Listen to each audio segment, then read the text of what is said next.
শুনছেন গল্প স্বল্প 100.1 FM গোল্ডে।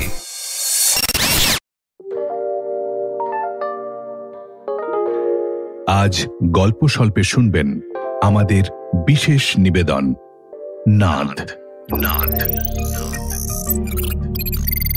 মূল কাহিনী দেবব্রত বিশ্বাস। লেখকের জন্ম 1988 সালে। তার শিক্ষাগত জীবনে প্রথমে তিনি ফিজিক্স নিয়ে মাস্টার্স এবং পরবর্তীকালে পিএইচডি কমপ্লিট করেন। বর্তমানে ফিজিক্সের অ্যাসিস্ট্যান্ট প্রফেসর হিসেবে বাঁকুড়া বিশ্ববিদ্যালয়ে কর্মরত। পড়াশোনার পাশাপাশি সাহিত্য ও শাস্ত্রীয় সঙ্গীতের তিনি একজন একনিষ্ঠ অনুরাগী। বিজ্ঞান নিয়ে তার গবেষণামূলক রচনা ছাড়াও রহস্য, রোমাঞ্চ ও বিজ্ঞানের সংমিশ্রণে তিনি লিখেছেন একাধিক গল্প। তার লেখা বই এবার অরণ্যে, দেখেছি তারে অন্ধকারে, এখানে আকাশ নীল বিশেষভাবে উল্লেখযোগ্য। লেখকের অসংখ্য রচনার মধ্য থেকে আজ আমরা বেছে নিয়েছি বিজ্ঞান ও রহস্যের বুনোটে রচিত গল্প নাদ।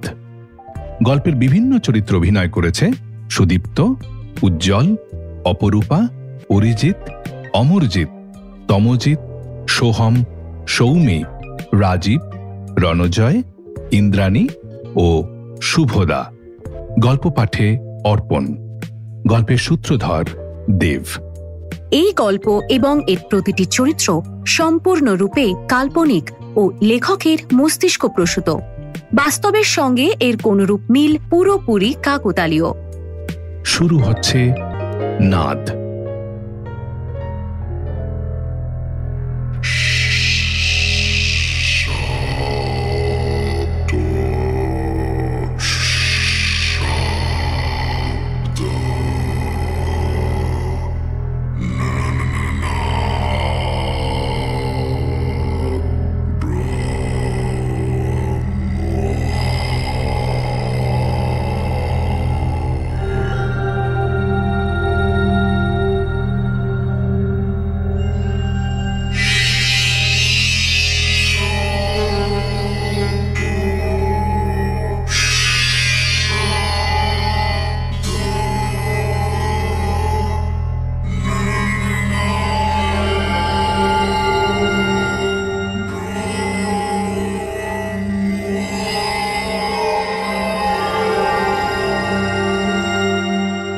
শুরু হচ্ছে গল্প নাদ।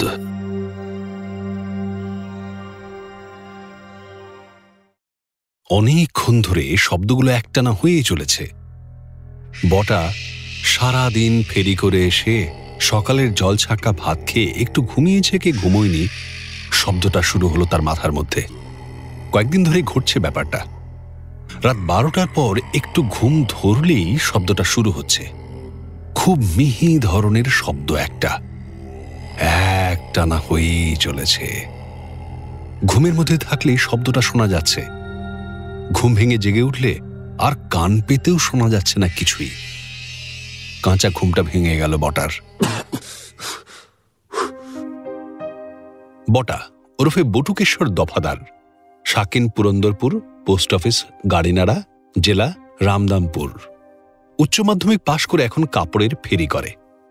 তবে এটা সে করে নিতান্তই পেটের তাগিদে।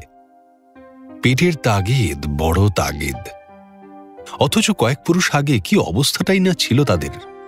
ছোটখাটো জমিদারি বলা যায়। কিন্তু তার দাদু ঘটকেশ্বর দফাদারের অবহেলায় সব কিছু গেল। দাদু ব্যবসার হাল ধরলেন না, নিজের জগতে মশগুল থেকে সব শেষ করে দিলেন। বাবা গত বছর মারা গেল মাঠে হাল চালাতে চালাতে। তারপর থেকে আর তার পড়াশোনা হলো না। অভাবের তাড়নায় সে কাপড়ের ফেরিওয়ালা হয়ে গেল। সারা দিনমান সাইকেলে করে কাপড় ফেরি করে গ্রামে গ্রামে। সন্ধ্যাবেলা তেল, নুন, সবজি কিনে ফিরে আসে ঘরে। বুড়ি ঠাকুমা তার পথ চেয়ে বসে থাকে। সে ফিরলে ঠাকুমা কিছু বানিয়ে দেয়। তারপর খাওয়া দাওয়া করে শুয়ে পড়ে সে। ঘুমের খুব দরকার। সে মরার মতো ঘুমোতো আগে, কিন্তু কয়েকদিন যাবৎ এই শব্দটা তাকে আর ঘুমোতে দিচ্ছে না। কি একটা কথা যেন ভেসে আসছে কোথা থেকে, কিছু মাথামুন্ডু খুঁজে পাচ্ছে না সে। ইদানিং ঘুম ভেঙে গেলে আর ঘুম আসতে চায় না। মাথার ভেতরটা কেমন যেন করতে থাকে, বড্ড কষ্ট হয়। সে উঠে বসে পাশের বদনায় রাখা জল খেল কিছুটা। জল খেয়ে কিছুটা আরাম পেল, তবুও মাথার ভেতরটা ভোঁ ভোঁ করছে। উঠে ঘর থেকে বের হয়ে সে উঠোনে এসে ভাবতে লাগলো, কেন হচ্ছে এরকম? এটা কিসের আওয়াজ? চোখের সামনে কিছুই নেই, অথচ কি তাহলে পাগল হয়ে যাচ্ছে? তাদের বংশে পাগলের কিছুটা লক্ষণ রয়েছে। তার দাদুর বাবা পাগল হয়ে যান। দাদুরও মাথার ব্যারাম দেখা দিয়েছিল শেষ বয়সে। নিজের জগতেই পাগলের মতো কিসব করতেন তার ঘরে, বাইরে বিশেষ বের হতেন না। তার বাবাও পাগল গোছেরই ছিল। বাবাও রাতে ঘুমোতে পারতো না, কিসব যেন শুনতে পেত। আমিও কি তাহলে বাবার মতোই শুনতে পাচ্ছি? সে মাঝে মাঝে দেখেছে যে বাবা রাতের বেলা কানে হাত দিয়ে চুপ করে বসে রয়েছে। মা মারা গেছে সেই কোন ছোটবেলায়, তারপর থেকে তার দেখাশোনা করছে তার ঠাকুমাই। সেই ঠাকুমার বয়সের কোনো ঠিক ঠিকানা নেই।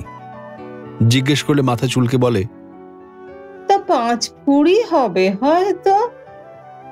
একবার হতাশ হয়ে বটা তাদের পেল্লায় পুরনো দালান বাড়িটার দিকে তাকিয়ে দীর্ঘশ্বাস ফেলল। উপরের দক্ষিণ দিকে দাদুর সেই ঘর, যে ঘর থেকেই তাদের দুর্দশার শুরু বলতে গেলে। এখন সে ঘরে আর কেউ যায়ও না, তালাবন্ধ হয়ে পড়ে আছে অনেক বছর ধরে। উঠোনে এক ফালি জায়গা, পাশে ধান ক্ষেত। শুধু ধান না, অনেক রকম চাষ করত তার বাবা। আলু, পেঁয়াজ, সর্ষে, কি না ফলতো তাদের সেই জমিতে। এখন আর কিছুই হয় না। তার বাবা মারা যাওয়ার পর থেকে সব কিছু শূন্য পড়ে থাকে। একটা মন খারাপের মেঘ ঘনিয়ে উঠল তার চারদিকে। গ্রামের লোকেরা কবেই এ তল্লাটা আসা বন্ধ করে দিয়েছে। সবাই বলে বাড়িটা নাকি ভূতুড়ে, নানান রকম শব্দ পাওয়া যায় রাতের বেলা। তারা এটাও বলে দাদু নাকি এখনো তার ওই দক্ষিণের ঘরে ফিরে ফিরে আসে। শোনা যায় দাদুর চলাফেরার শব্দ, দাদুর হাসির শব্দ। হুঁশ করে দীর্ঘ নিঃশ্বাস ফেলল বটা। সবাই যা বলে সেটাই কি তাহলে সত্যি? দাদুকে তো কোনোদিনও দেখিনি। আমি জন্মানোর আগেই দাদুও চলে গেলেন। আর ঠাকুমা এতগুলো বছর আমার সাথে আছে, কতবার জিজ্ঞেস করেছি, কিন্তু দাদুর ব্যাপারে কোনো আলোচনাই করতে চায় না। অথচ মনে হয় রাতের বেলা যেন মাঝে মাঝে দাদুর উপস্থিতি ঠাকুমা টের পায়। মনটা ভালো নেই বটার। কাজের খাটনির পর ঘুম নেই চোখে। কি অসুখ যে করল, মাথাটা মনে হচ্ছে খারাপই হতে চলল। নিজের ঘর থেকে উঠে বটা ঠাকুমার ঘরে গেল। ঠাকুমা একটা ছেঁড়া মশারির ভিতর ঘুমোচ্ছে দেখে বটার চোখে জল চলে এলো। ঠাকুমার কাছে এলে কি যে একটা মায়া চেপে বসে তার উপরে, সে নিজেও জানে না। পৃথিবীতে নিজের বলতে এখন শুধু এই ঠাকুমা। গ্রামের সবাই তাকে ভালোই বাসে। তার দাদুর বন্ধু ভজহরি দাসের কাছে গেলে সে তার দাদু ঘটকেশ্বরের কথা শুনতে পায়। বড় ভালো লাগে। কেমন পাগল পাড়া একটা লোক। প্রায় ভোর হতে চলল। এখন চৈত্র মাসের শেষ, সামনেই পয়লা বৈশাখ। তার নতুন করে হাল খাতা বানানোর দিন। গ্রামে গ্রামে অনেক খদ্দেরের কাছে বাকি পড়ে আছে। পয়লা বৈশাখের দিন সারাদিন তাকে ঘুরতে হবে। ইউনিভার্সিটিতে প্রফেসর নিধু শেখর ব্যানার্জির ল্যাবরেটরি। সময় বেলা 11টা। বেশ বড় ধরনের একটা ক্রেটার দেখতে পাচ্ছে ঝিমলি তার কম্পিউটার স্ক্রিনে। আজ তার ডেটা কালেকশনের দিন। HD 110082b নামের একটা নতুন এক্সোপ্ল্যানেট আবিষ্কার হয়েছে গত বছর। ঝিমলি অ্যাস্ট্রোফিজিক্সে গবেষণা করছে গত 5 বছর ধরে।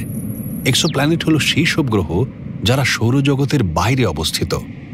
HD 110082b এক্সোপ্ল্যানেটটি HD 110082 নামের একটা নক্ষত্রকে কেন্দ্র করে ঘোরা সাব নেপচুন ধরনের এক্সোপ্ল্যানেট। HD 110082 নক্ষত্রটা পাশের গ্যালাক্সি অ্যান্ড্রোমেডার অন্তর্গত। ঝিমলিরা এই এক্সোপ্ল্যানেটকে আবিষ্কার করেছে গত বছর। ঝিমলির research supervisor professor Nidhu Shekhar Banerjee HD 110082 নক্ষত্রকে বলেন ভোম্বল, আর এই এক্সোপ্ল্যানেটকে বলেন করমচা। মজা করে বলেন করমচা ভোম্বলের চারিদিকে ঘুরছে। ঝিমলি তাদের ল্যাবে আবিষ্কৃত ইউনিভার্স কানেক্টর নামের রেডিও টেলিস্কোপের মাধ্যমে সংগৃহীত ডেটা সেটকে কম্পিউটারে ফেলে নানান কায়দায় পরীক্ষা নিরীক্ষা করছে। এখন তাদের গবেষণার মূল উদ্দেশ্য হল এই গ্রহে কোনো প্রাণের অস্তিত্ব রয়েছে কিনা তা দেখা। যদি থেকে থাকে তাহলে নিশ্চয় জলের হদিশ পাওয়ার কথা, জল জমার কথা সেখানে অবস্থিত ক্রেটারে বা গহ্বরগুলিতে। এখনো পর্যন্ত কোনো প্রকার হদিশ মেলেনি। যে উচ্চ আশা নিয়ে ঝিমলি তার গবেষণা শুরু করেছিল তা আজ স্তিমিত হতে চলেছে। এতদিন ধরে চেষ্টা করেও প্রান্ত দূরের কথা, জলের হদিশটুকুও পেল না। হন্তদন্ত হয়ে প্রফেসর নিধুবাবু ঢুকলেন ল্যাবের মধ্যে। ঢুকেই তার চেয়ারে বসে পড়ে ঝিমলিকে জিজ্ঞেস করলেন, এই যে বলছি, কোন সূত্র পেলে? ঝিমলি নিরুৎসাহ হয়ে বলল, না স্যার, কিছুই নেই এখনো পর্যন্ত। আহা, অমন নিরাশ হয়ে বলো কেন বলো তো? খুঁজতে থাকো, দেখবে কিছু না কিছু পেয়েছই। চেষ্টা তো করেই চলেছি, কিন্তু জানি না আদৌ কিছু পাবো কিনা। না, ওরকম হতাশা নয়। আর পাবেই বা কিভাবে? বোঝালাম কত করে যে অন্য গ্রহে কেউ বেঁচে বলতে রয়েছে কিনা তা জানা আমাদের একান্ত দায়িত্ব। সে টেকনোলজি তো আর আমাদের নেই। যদি পেতাম তাহলে একবার নতুন কিছু বানানোর ব্যাপারে লাগা যেত, একেবারে করমচাতে গিয়ে পৌঁছতে পারত। তাহলে সেটা পাঠিয়ে নিশ্চিন্ত হয়ে কয়েক বছর অপেক্ষা করতাম। যদি কোনো বুদ্ধিমান প্রাণী থেকে থাকে সেখানে, তাহলে তারা নিশ্চিতভাবে সেটা ফেরত পাঠানোর চেষ্টা করত। স্যার, এই ক্র্যাটারে আমি কোনো জলের সন্ধান পাচ্ছি না। আমাদের পাঠানো রেডিও সিগন্যাল রিফ্লেক্ট করে ফিরে এসেছে, কিন্তু জলের কোনো ইনফরমেশন দিতে পারছে না। আসলে শব্দকে যদি সরাসরি পাঠানো যেত তাহলে হয়তো সমস্ত ইনফরমেশন আমরা পেতে পারতাম। কিন্তু শব্দকে তো অত দূরে পাঠানো সম্ভব নয়। কিছুটা দূরে যাওয়ার পরেই শব্দ তরঙ্গ শেষ হয়ে মিলিয়ে যায়, বিজ্ঞানে যাকে আমরা অ্যাটিনুয়েট করা বলি। হ্যাঁ স্যার, শব্দের তরঙ্গ দৈর্ঘ্য করমচা HD 11082b এক্সোপ্ল্যানেটের ক্র্যাটারের সমমাপের। কাজেই শব্দ তরঙ্গ হলো সবচেয়ে কার্যকরী ইনফরমেশন বই আনতে। কিন্তু ওই যে ওর মিলিয়ে যাওয়ার ব্যাপারটা, সেটা হতে দিচ্ছে না। তাদের কথার মাঝেই ডিএসপি ইন্দ্রজিৎ মিত্র এসে ল্যাবের দরজায় নক করলেন। স্যার, আসতে পারি? নিধুবাবু কথা থামিয়ে ল্যাবের কাঁচের দরজার বাইরের দিকে তাকে চিনতে পারলেন ইন্দ্রজিৎকে। ইন্দ্রজিৎ তার খুব প্রিয় ছাত্রদের মধ্যে একজন, কিন্তু সে আর পড়াশোনার দিকে না থেকে অপরাধ দমনের উদ্দেশ্যে ডিএসপি হয়ে যায়। নিধুবাবু হাসি মুখে বললেন, আরে ইন্দ্রজিৎ যে, এসো এসো এসো। তা কবে এলে এদিক পানে? ইন্দ্রজিৎ ল্যাবে ঢুকে একটা স্টুলে বসে টুপি খুলে পাশের টেবিলে রেখে বললেন, স্যার, আসলে গত সপ্তাহে জয়েন করেছি এখানে। বাহ, তাহলে এখন এখানেই থাকছো বলছো? ইয়েস স্যার, একদমই তাই। এখানে ল অ্যান্ড অর্ডার ঠিক করার জন্যই আমাকে বদলি করা হয়েছে স্যার। তার মানে খবর রয়েছে তোমার কাছে, তাই তো? সে তো পুলিশের কাছে থাকেই স্যার। ধরে রাখুন কি ঘটছে আর কি ঘটতে পারে তার একটা আগাম ফিরিস্তি কিন্তু রয়েছে আমাদের কাছে। বলো কি? তাহলে এখানে কি সেরকম ধুমধুমার কিছু ঘটতে চলেছে? কিন্তু এরকম অখ্যাত নরম সরম একটা জায়গায় সেরকম কি বা ঘটতে পারে? বিপদের কি আর হাত পা সময় জ্ঞান বলে কিছু আছে স্যার? যখন যা খুশি যেখানে খুশি ঘটে যেতে পারে, ঠিক কিনা বলুন? তা একদিক থেকে ঠিকই বলেছো। তাহলে শোনো কি হয়েছে একবার। না থাক, বলতে ইচ্ছে করছে না। ইন্দ্রজিৎ বললেন, স্যার, আসলে একবার দেখা করার জন্যই এসেছিলাম। তাহলে আজ উঠি, কিছু দরকার লাগলে জানাবেন অবশ্যই। হ্যাঁ, নিশ্চয়ই জানাবো। ডিএসপি ইন্দ্রজিৎ মিত্র বের হয়ে গেলেন। প্রফেসর নিধু শেখর বাবু আবার তাঁর পড়াশোনায় নিবিষ্ট হয়ে পড়লেন। কিছুক্ষণ কেটেছে, নিধুবাবুর ল্যাপটপে একটা মেইল ঢোকার নোটিফিকেশন এলো। তিনি বই থেকে চোখ সরিয়ে ল্যাপটপ স্ক্রিনে চোখ রাখলেন। বিখ্যাত American astrophysicist professor Samuel Clinton লিখেছেন, ডিয়ার প্রফেসর নিধু শেখর, আশা করি ভালো আছো। তোমার কাজের প্রতি আমি খুবই অনুরক্ত। আর্কাইভে পেপার এলেই আমি পড়ে ফেলি। তোমাদের কাজ আমি দীর্ঘদিন ধরে অনুসরণ করে আসছি। আমার কিছু মত রয়েছে তোমাদের এক্সোপ্ল্যানেটের ওপর। আমিও সেই এক্সোপ্ল্যানেটের কিছু অংশে আমাদের টেলিস্কোপ থেকে তরঙ্গ পাঠিয়ে পরীক্ষা করছি, কিন্তু সমস্যা হচ্ছে কিছু জায়গায়। আশা করি সেসব সাক্ষাতে আলোচনা করলে আমাদের গবেষণা ফলপ্রসূ হবে। আমি সম্ভবত মাস কয়েকের মধ্যেই নিজে ইন্ডিয়া যাচ্ছি, অথবা আমার স্কলারকে পাঠাচ্ছি তোমাদের ল্যাবে। ধন্যবাদ আনতে, প্রফেসর স্যামুয়েল ক্লিন্টন। মেইল পড়ে নিধুবাবু চুপ করে চোখ বুজে বসে থাকলেন কিছুক্ষণ। লোকটা একেবারে নাছোড় বান্দা, তাদের সাথে কোলাবোরেশন করতে চায়, কিন্তু নিধুবাবু খুব একটা উৎসাহ দেখাননি। এখন যখন নিজে আসবেন অথবা স্কলারকে পাঠাবেন বলেছেন, তখন কি আর করা যায়। তিনি ঝিমলির দিকে ফিরে বললেন, মনে হচ্ছে আমেরিকান কোলাবোরেশন আর ঠেকাতে পারবো না। ঝিমলি বলল, স্যার, আমাদের ইউনিভার্স কানেক্টর যন্ত্রটা কয়েক বছর থেকেই চলছে, সেটাতে তো তেমন কিছু পাওয়া যাচ্ছে না। নিধুবাবু স্বগতোক্তির মতো করে বললেন, এসব বড় ধৈর্যের ব্যাপার রে মা। এত সহজে কি আর আমাদের অভীষ্ট ধরা দেয়? আমরা করমচাকে লক্ষ্য করে সিগন্যাল পাঠাচ্ছি আমাদের ইউনিভার্স কানেক্টর যন্ত্র থেকে, কিন্তু সেখানে যদি কোনো প্রাণী না থাকে, তাহলে কে সেই সিগন্যালকে আবার ফেরত পাঠাবে?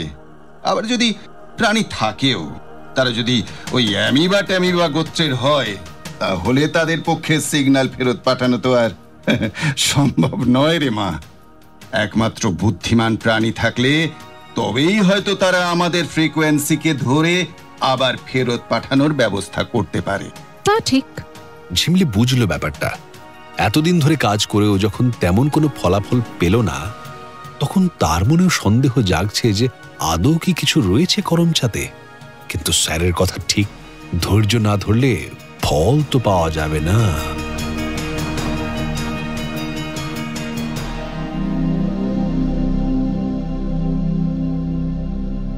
প্রফেসর স্যামুয়েল ক্লিন্টনের মিটিং রুম। সময় বেলা ৩টে। স্লাইডটা পরিবর্তন করতে দেখা গেল একটা অদ্ভুত দর্শন গ্রহের ছবি। প্রফেসর স্যামুয়েল ক্লিন্টন মিটিং রুমের ঝকঝকে টেবিলে বসে থাকা অন্যান্য প্রফেসর ও স্কলারদের উদ্দেশ্যে বললেন, গত ৩ দশকের সেরা আবিষ্কার হলো HD 110082b এক্সোপ্ল্যানেট। ইন্ডিয়ার এক ইউনিভার্সিটির এক প্রফেসর অসাধ্য সাধন করে ফেলেছেন এই আবিষ্কার করে। সেখানে চাইলেই সবকিছু পাওয়া যায় না, তবুও সীমিত সুযোগেই তিনি যে কাজ করে ফেলেছেন সেটা সত্যি আশ্চর্যের ব্যাপার। প্রসঙ্গত এটা বলা জরুরি যে আমাদের গ্রুপও ওই এক্সোপ্ল্যানেটের খুব কাছাকাছি একটা ধারণা করে ফেলেছিল। এখান থেকে এত কাছের প্রতিবেশী গ্যালাক্সিতে যে এরকম একটা প্ল্যানেট রয়েছে তা আমরা আগে ধারণা করলেও তার অস্তিত্ব প্রমাণ করেছেন প্রফেসর নিধু শেখর ব্যানার্জি। আমার খুবই ইচ্ছে যে আমাদের গ্রুপের সাথে উনি কাজ শুরু করুন। আর আমার রিসার্চ বলছে যে এই এক্সোপ্ল্যানেটে প্রাণের অস্তিত্ব থাকলেও থাকতে পারে।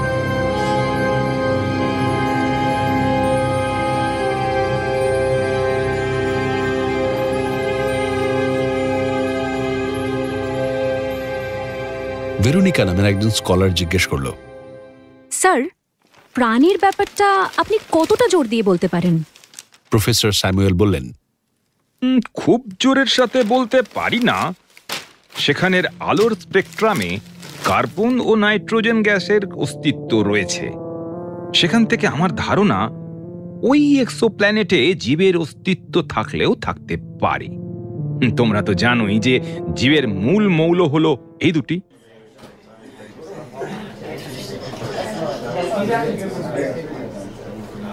মিটিং রুমে একটা মৃদু গুঞ্জন শোনা গেল। প্রফেসর স্যামুয়েল বললেন, it's very interesting, rather very intriguing, isn't it? Veronica আবার বলল, কিন্তু স্যার, আমরা তাহলে কেন সেখানে প্রাণীর খোঁজ করছি না? প্রফেসর বললেন, খুব ভালো প্রশ্ন। তোমরা জানো সেখানে প্রাণের অস্তিত্ব খুঁজে পেতে গেলে কোনো ওয়েভ প্রোব করতে হবে।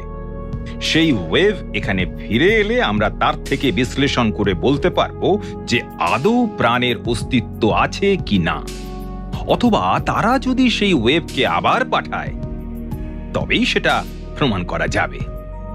আলোচনার এমন পর্যায়ে প্রফেসর স্যামুয়েলের মোবাইলে একটা হোয়াটসঅ্যাপ মেসেজ ঢোকে। তিনি মেসেজ চেক করে বললেন, আমাকে ডিরেক্টর এখনই তলব করেছেন, আমি মিটিংটা এখানেই শেষ করছি। এই বলে তিনি বেরিয়ে গেলেন।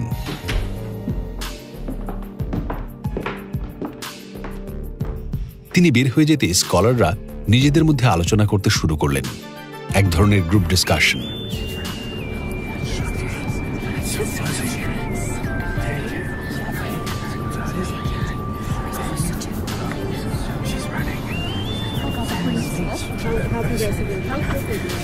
সেই ডিসকাশনের মধ্যে ডেভিডের ফোন বেজে উঠল। ডেভিড ফোন দেখে বাইরে বেরিয়ে এসে রিসিভ করল। মিটিং রুমের ভিতর থেকে দেখা গেল ডেভিড কিছুটা সন্ত্রস্ত ফোন পেয়ে।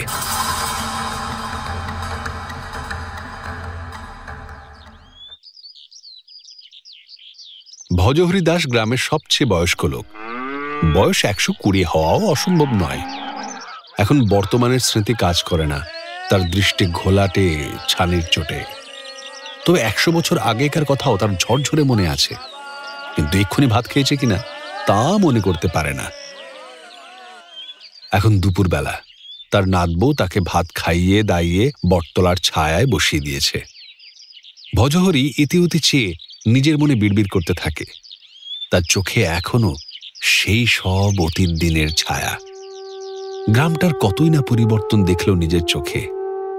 এই যেমন কাশিরাম মণ্ডলের কথা ধরা যাক না কেন, সবজি বেচত ঠেলাগাড়ি করে, তার আজ 3 তলা বাড়ি। আবার ঘটুকেশ্বর দফাদারের পরিবারটা কি ধনীই না ছিল, কিন্তু সব গেল। মা লক্ষ্মী বড়ই চঞ্চলা।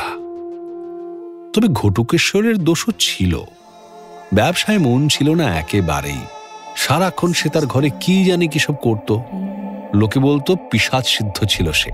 ভূত প্রেতের আনাগোনা লেগে থাকতো নাকি তাদের বাড়িতে, অনেকে নাকি দেখেছেও সেসব।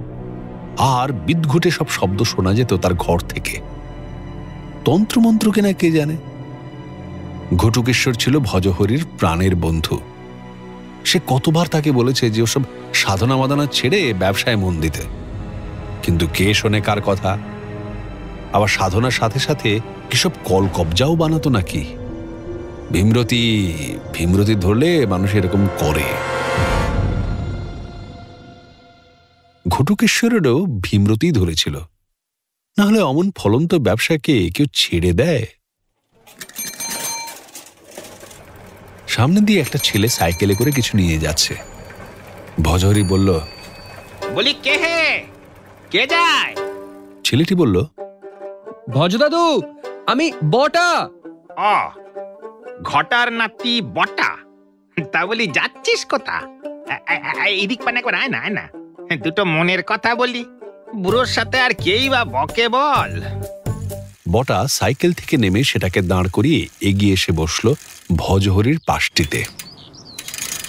শুনেছি তুই নাকি সাইকেলে করে কাপড় চোপড় ফেরি করে ফিরিস। আহা, বটা রে, তোর এমন অবস্থার কথা ভাবলেও আমার চোখে জল আসে। তা তুই এখন ঠিক আছিস তো বাবা? আজ যে তোকে এত খেটে হাড় ভেঙে খেতে হচ্ছে, সেটা তোর দাদুর নির্বুদ্ধিতাতে। বটা, তোর পরিবার যে কি ছিল বলে বোঝাতে পারবো না। দিনে 40-50 জনের খাওয়া দাওয়ার ব্যবস্থা ছিল। তোর দাদুর বাপের আমলে গ্রামের কেউ অভুক্ত থাকতো না, বুঝলি কিছু?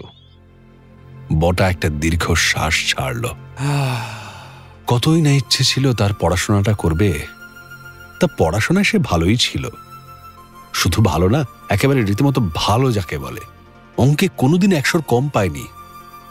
কত ইচ্ছে ছিল ফিজিক্সে MSc করে তারপর কোনো ভালো জায়গা থেকে PhD করবে মহাকাশ বিদ্যার উপর। সারাটা জীবন গবেষণা করেই কাটিয়ে দেবে। কিন্তু সব মাটি হয়ে গেল। ভজহরি একটানা কথা বলেই চলেছে। কিসব বলছে সে হয়তো নিজেও জানে না। বুড়োদের মাঝে মাঝে কথায় পায়, এই যেমন ভজহরিকে এখন পেয়েছে। তো বটা বলল, ভজ দাদু, তুমি কি আমার দাদুর কাজের ব্যাপারে কিছু জানতে? হ্যাঁ, মানে দেখো, দাদুর ঘর তো আমি জন্ম থেকে বন্ধই দেখে আসছি, সেখানে যাওয়াও আমাদের বারণ। কি আছে সেখানে? হ্যাঁ, ভজহরি নিজের কথার মধ্যেই হারিয়েছিল। বটার কথা কালে যেতেই বলল, আমিও জানি না, তবে সেখানে সব অশরীরী কাণ্ড কারখানা হতো নাকি। যেদিন রাতে তোর দাদু মরলো, দিন তেনাদের আগমন হয়েছিল। গ্রামের কুঞ্জখুড়ো দেখেছিল ওর দাদুর ঘরে রাতের বেলা বিকট দর্শন এক ব্রহ্মদত্তিকে। সেসব কথা মনে পড়লেও গায়ে কাঁটা দেয়। বুড়ো চুপ করে গেল।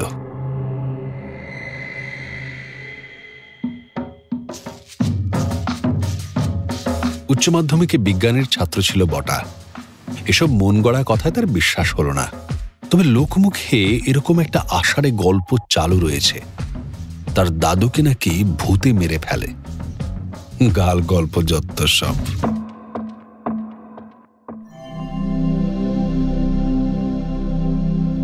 ইউনিভার্সিটিতে প্রফেসর নিধু শেখর ব্যানার্জির ল্যাবরেটরি। সময় বিকেল 5টা। কম্পিউটার স্ক্রিনে একটা অদ্ভুত গ্রাফ দেখা যেতে লাগলো। এরকম কোনো গ্রাফ কোনোদিন দেখা যায়নি। ঝিমলি অবাক হয়ে তাকিয়ে থাকলো গ্রাফের দিকে। তাদের ইউনিভার্স কানেক্টেড যন্ত্র কিছু একটা রিসিভ করেছে। এত বছর ধরে এই যন্ত্র চলছে, কিন্তু এরকম কিছু তো ধরা পড়েনি কোনোদিন। ঝিমলি দ্রুত কম্পিউটারের কিবোর্ডে চাপ দিতে থাকলো। কয়েকটা প্রোগ্রাম চালিয়ে ধরা পড়া সিগন্যালটাকে পরীক্ষা করতে লাগলো। উঁচু ধরনের এনক্রিপশন করা হয়েছে মনে হচ্ছে, তবুও সে আগত তরঙ্গকে ডিকোড করার চেষ্টা চালিয়ে যেতে থাকলো। এমন সময় প্রফেসর নিধু শেখর এলেন ল্যাবে। নিধুবাবু আসতেই ঝিমলি উত্তেজিত হয়ে তাঁকে দেখালো সবকিছু। ব্যাপারটায় নিধুবাবু যথেষ্ট উৎসাহ পেলেন। বললেন, শোনো ঝিমলি, আর্টিফিশিয়াল ইন্টেলিজেন্স ব্যবহার করে ডিকোড করো। তুমি বলো না, কাজ করো, ওই ডিক্রিপ্ট করে সিগন্যালকে অডিবল রেঞ্জে নিয়ে এসে সেন্সিটিভ স্পিকারের মধ্যে দিয়ে পাস করাও। দেখো যদি কিছু পাওয়া যায়। Okay sir. ঝিমলি লেগে পড়ল। দীর্ঘ সময় লাগবে ডিক্রিপ্ট করে আসল সিগন্যাল পেতে। নিধুবাবু মনে মনে ভাবলেন, এইরকম হঠাৎ করে এটা রিসিভ করলাম কেন? নতুন কিছু সেটিংস তো চেঞ্জ করা হয়নি। নিধুবাবুর মোবাইলে মেসেজের পর মেসেজ ঢুকছে। তিনি সেগুলো খুলে পড়তে শুরু করলেন। প্রফেসর স্যামুয়েল তার স্কলার ডেভিডকে নিয়ে আগামীকাল আসছেন তাঁদের ল্যাবে। স্যামুয়েলের থাকার ব্যবস্থা করা জরুরি। নিধুবাবু উঠে ইউনিভার্সিটির গেস্ট হাউসের ব্যবস্থা করতে গেলেন।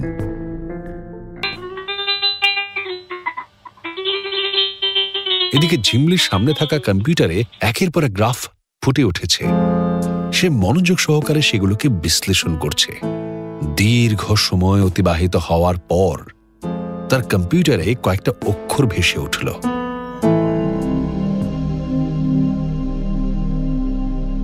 সে সেগুলোকে একটা ফাইলে সেভ করে অডিও প্লেয়ার দিয়ে চালাতেই বিচিত্র কিছু শব্দ ভেসে উঠতে লাগলো তার ল্যাবে। শব্দগুলো এরকম,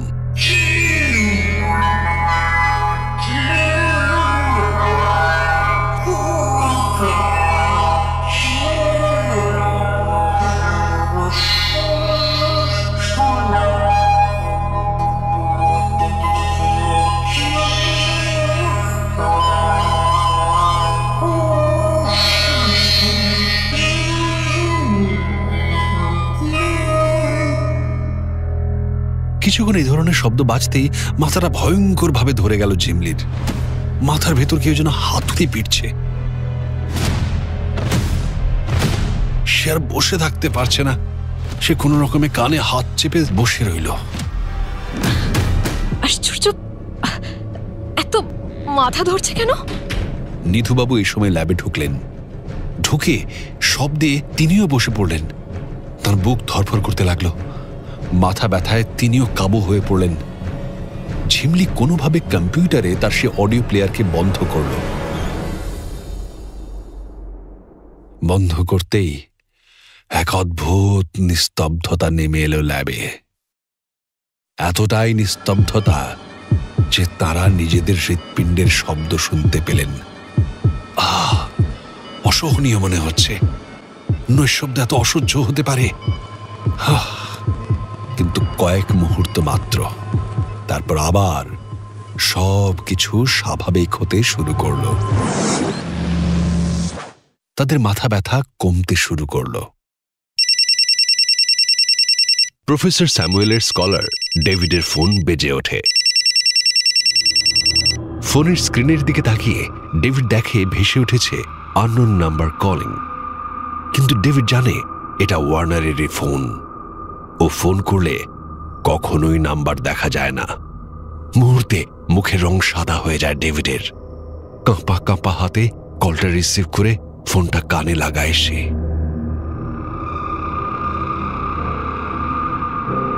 শর্ত মনে আছে তো? হ্যাঁ, মনে আছে। মনে থাকলেই ভালো, না হলে প্লিজ আমার বাবা আমার বোনকে কিছু করবেন না, প্লিজ। এত ভয় পাচ্ছ কেন?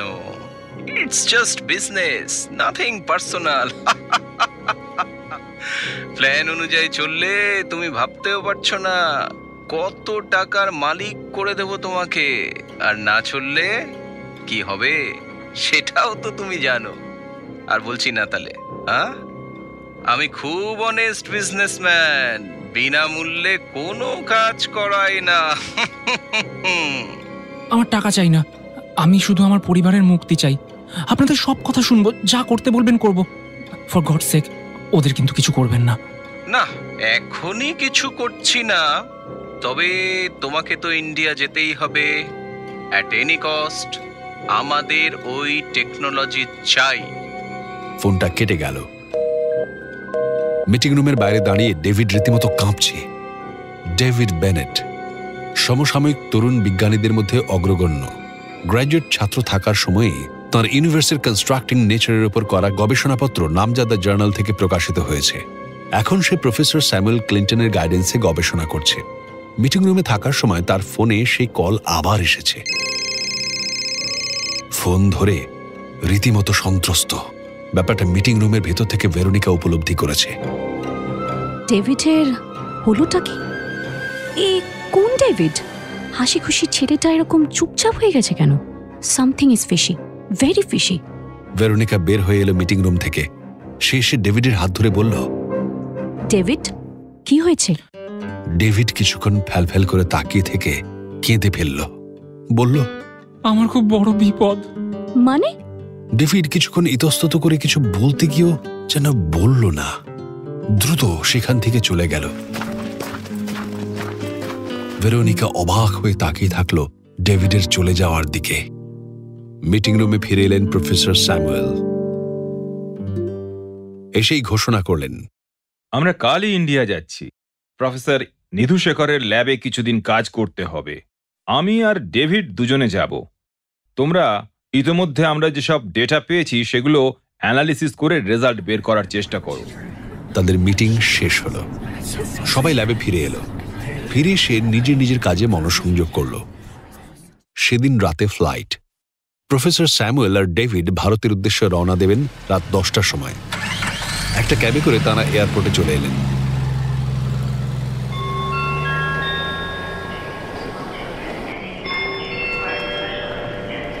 ডেভিডকে কিছুটা চিন্তান্বিত লাগছে। প্রফেসর স্যামুয়েলের চোখেও পড়েছে ব্যাপারটা। তিনি ডেভিডকে জিজ্ঞেস করে কিছুই জানতে পারেননি। ক্যাবে আসার সময় আবার এলো ফোনটা ডেভিডের কাছে। ও প্রান্ত থেকে একতরফা কথা শুনতে লাগলো সে। হো ডেভিড, তোমাকে একটু হ্যাপি জার্নি বলার জন্যই ফোন করলাম আর কি। তোমার পরিবার আমার সাথেই আছে, এখনো ভালোই আছে, মানে এখনো ভালো আছে। ইন্ডিয়া গিয়ে কথা মতো কাজ করো, সমস্ত ইনফরমেশন আমাদের সঠিকভাবে পাঠাবে। তুমি বুদ্ধিমান, কোনো রকম বোকামি যে তুমি করবে না আমি জানি, তাও আর কি। ও হ্যাঁ, আর এটা তো বলার অপেক্ষাই রাখে না যে তোমার যাবতীয় movements, phone calls, internet activities সব কিছুই ট্র্যাক করা হচ্ছে। আরে প্রথমবার ইন্ডিয়া যাচ্ছ, এনজয় মাই বয়। ডেভিড কিছু বলল না, কারণ তার সঙ্গে প্রফেসর রয়েছেন। ক্যাবে এয়ারপোর্টে চলে এলো। তারা বোর্ডিং পাস নিয়ে নির্দিষ্ট গেটের দিকে অগ্রসর হতে লাগলো।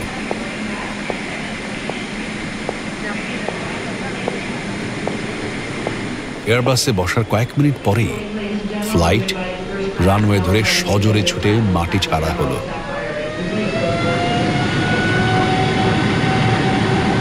তাদের ফ্লাইট ভারতের উদ্দেশ্যে আকাশ পথে পাড়ি জমালো।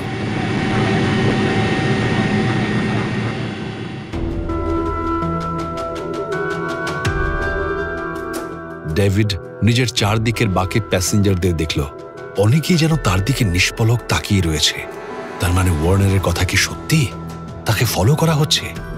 আবার দেখলো চারিদিকে, না, কেউ তাকিয়ে নেই। হায় ভগবান!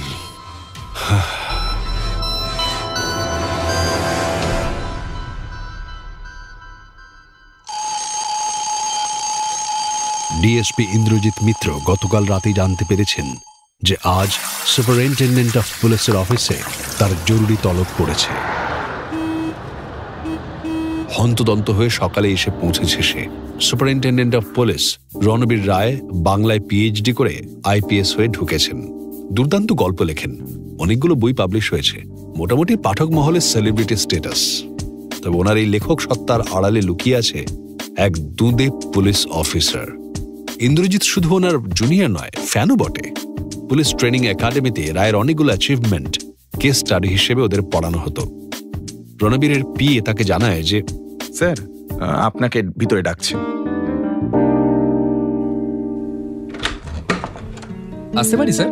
রণবীর রায় চিন্তিত হয়ে বলে, ও হ্যাঁ, এসো এসো, বসো। আসলে বিষয়টা একটু গুরুতর, তাই তোমার সাথে মুখোমুখি এই বিষয়ে কথা বলতে চাই। ইন্দ্রজিৎ একটু অবাক হয়। তার সদাহাস্য স্যারের কপালে চিন্তার ভাঁজ। সে বলল, কি ব্যাপার স্যার? কিছুক্ষণ মাথায় এলিয়ে দিলেন চেয়ারে, তারপর বেল বাজিয়ে চা আনতে বললেন। চায়ের কাপে চুমুক দিয়ে মিস্টার রায় বললেন, ইন্দ্রজিৎ, ইন্টারন্যাশনাল ক্রিমিনাল ওয়ার্নারের নজর পড়েছে আমাদের ডিস্ট্রিক্টে। ওয়ার্নার মানে কুখ্যাত মাফিয়া এবং স্মাগলার ওয়ার্নার? এক্স্যাক্টলি। তবে এটা ওর অনেকগুলো পরিচয়ের মধ্যে একটা। বলা ভালো, এটা ওর প্রথম জীবনের পরিচয়। হায়ারার্কিতে সে এখন অনেক ওপরে উঠে গেছে। এই মুহূর্তে একটা শ্যাডো অর্গানাইজেশনের মাথাও। কিন্তু স্যার, এখানে সে কি করতে চায়? ওয়ার্নার যে সে কাজে হাত দেবে না, বুঝলে? নিশ্চয়ই বড় দাঁও মারার তালে রয়েছে। এমন কিছুর সন্ধান পেয়েছে যা সে স্মাগল করলে হয়তো কয়েক বিলিয়ন ডলারের মুনাফা করতে সক্ষম হবে। স্যার, শুনেছি ওয়ার্নারের নাকি ড্রাগসের চোরাচালানো রয়েছে। কুখ্যাততম অপরাধী বলা চলে। মিস্টার রায় দীর্ঘশ্বাস ফেললেন। তাঁদের বেশ চিন্তান্বিত মনে হলো। ইন্দ্রজিৎ আগেও অনেকবার এই ঘরে এসেছে। ব্রিটিশ আমলের বাড়ি, অনেকগুলো মেডেল কাপ সাজানো, বিভিন্ন প্রতিযোগিতায় জেতা। তার নিজেরও কয়েকটা অবদান রয়েছে। আন্তরাজ্য পুলিশ ফুটবল কম্পিটিশনের চ্যাম্পিয়ন হয়ে পেয়েছে। ইন্দ্রজিৎ বলা শুরু করলো, স্যার বলছি, এইরকম ক্রিমিনাল টেরোরিস্টের তো সারা পৃথিবীতে কোনো অভাব নেই। এত চিন্তা করার কি কিছু আছে? চা শেষ করে মিস্টার রায় একটা ইন্টেলিজেন্স রিপোর্ট এগিয়ে দিল ইন্দ্রজিতের দিকে। এইটা না, এই যে গতকাল রাতে এসেছে, পড়ে দেখো। ওয়ার্নারের অত্যন্ত বিশ্বস্ত দক্ষ এজেন্ট রাসেল, অ্যালায়েস যা খুশি তাই একটা নাম বসাতে পারো, আমাদের রাজ্যে ঢুকেছে। কিন্তু স্যার, মাত্র একজনের জন্য এত চিন্তার কি কিছু আছে? তুমি বুঝতে পারছো না ইন্দ্রজিৎ, তুমি বুঝতে পারছো না। এ তোমার পাড়ার ছিঁচকে চোর নয়। ওই লেভেলের ক্রিমিনালদের আসার অর্থ খুব বড় কোনো ষড়যন্ত্র চলছে। সাউথ এশিয়ান অরিজিন তো সহজেই ভিড়ে মিশে যাবে। কিন্তু লোকাল ইন্টেলিজেন্স তো এখনো কিছু পায়নি। কারণ এখনো কিছুই হয়নি। কালবৈশাখীর আগে পরিবেশ থমথমে হয়ে যায়, জানো তো। এটা অনেকটা সেরকম। বাই দ্য ওয়ে, ওর ডিটেলস কিছু পাওয়া গেল? হ্যাঁ, সেন্ট্রাল ইন্টেলিজেন্স থেকে কিছুটা পাঠিয়েছে, তবে সেটা যথেষ্ট নয়। সাদা বাংলায় বললে ওরা হলো ভূত, অর্থাৎ না আছে কোনো নির্দিষ্ট পরিচয়, না ছবি, না ঠিকানা, একাধিক নাম, একাধিক পরিচয়, একাধিক পাসপোর্ট। কোনটা আসল কোনটা নকল কেউ জানে না। শুধু ওদের গতিবিধির খবর পাওয়া যায়। শুনেছি আমাদের এই ব্যক্তিটি কোনো এক দেশের এক্স ইন্টেলিজেন্স। একটা মিশনের পর ও হারিয়ে যায়। ধরে নেওয়া হয় মিশনে মারা গেছে। পরে অবশ্য অন্যান্য অনেক ঘটনায় বোঝা যায় সে এখন প্রফেশনাল মার্সেনারি। ওদের কোনো জাতি, ধর্ম, পছন্দ অপছন্দ, বিবেক কিচ্ছু নেই। অর্থই সব। They are just cold hearted professional criminal. বেশ, তবে আসুক স্যার, আমরাও তৈরি থাকব। কিন্তু মোটিভটা বোঝা দরকার। আচ্ছা, ওদের প্রয়োজন হবে এরকম আমাদের ডিস্ট্রিক্টে কি কিছু আছে স্যার? নিজের টেবিলের পেপার ওয়েটটা ঘোরাতে ঘোরাতে এসপি জানালেন, at this moment I have absolutely no idea. কিছুই বুঝতে পারছি না, বুঝলে, কিছুই বুঝতে পারছি না। শোনো, তোমার সোর্সদের কাজে লাগাও। Right sir. ডিএসপি ইন্দ্রজিৎ মিত্র উঠে দাঁড়িয়ে স্যালুট করে বলল, অলরাইট, আমি এখন আসছি।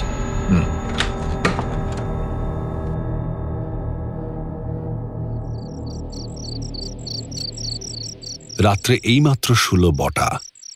শুলো বটে, কিন্তু সে জানে ঘুম আসবে না। তন্দ্রা মতো এলেই আবার সেই শব্দ কানের মধ্যে বাজতে শুরু করবে। নানান চিন্তা তার মাথায় ঘুরতে লাগলো। আজ ভজহরি দাদু যা যা বলল সব ঠিক। দাদু তন্ত্র সাধনা নিয়ে না পড়লে হয়তো তার এত অবস্থা খারাপ হতো না। বাবাও এত তাড়াতাড়ি চলে যেত না। আর আমার পড়াশোনা এইভাবে মাঝপথে ছেড়ে কাপড়ের ফেরিওয়ালা হতে হতো না।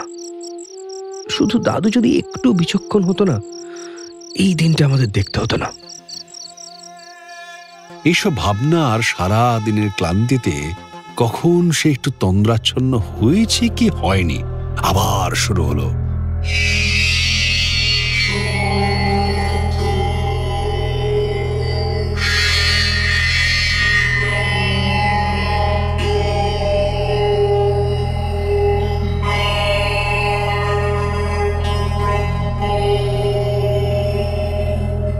একটা তীব্র অস্বস্তি চেপে ধরল তাকে। ঘুমের মধ্যে ঘেমে উঠতে লাগলো বারবার। কেউ কি তাকে কিছু বলার চেষ্টা করছে? সে জানে না, তবে বড়ই আনজান করছে। মাথার মধ্যে শব্দগুলো যেন বারবার অনুরণিত হচ্ছে। গভীর অস্বস্তি নিয়ে সে উঠে বসল বিছানায়। তারপর বাইরে বেরিয়ে এলো। বেরিয়ে এসে দাওয়ায় বসে ঘটি থেকে জল খেলো এক ঢোক। জল খেয়ে ঘটিটা রাখতে যাবে এমন সময় দেখলো সামনে গন্ধরাজ গাছের তলায় কি যেন একটা নড়ে উঠল।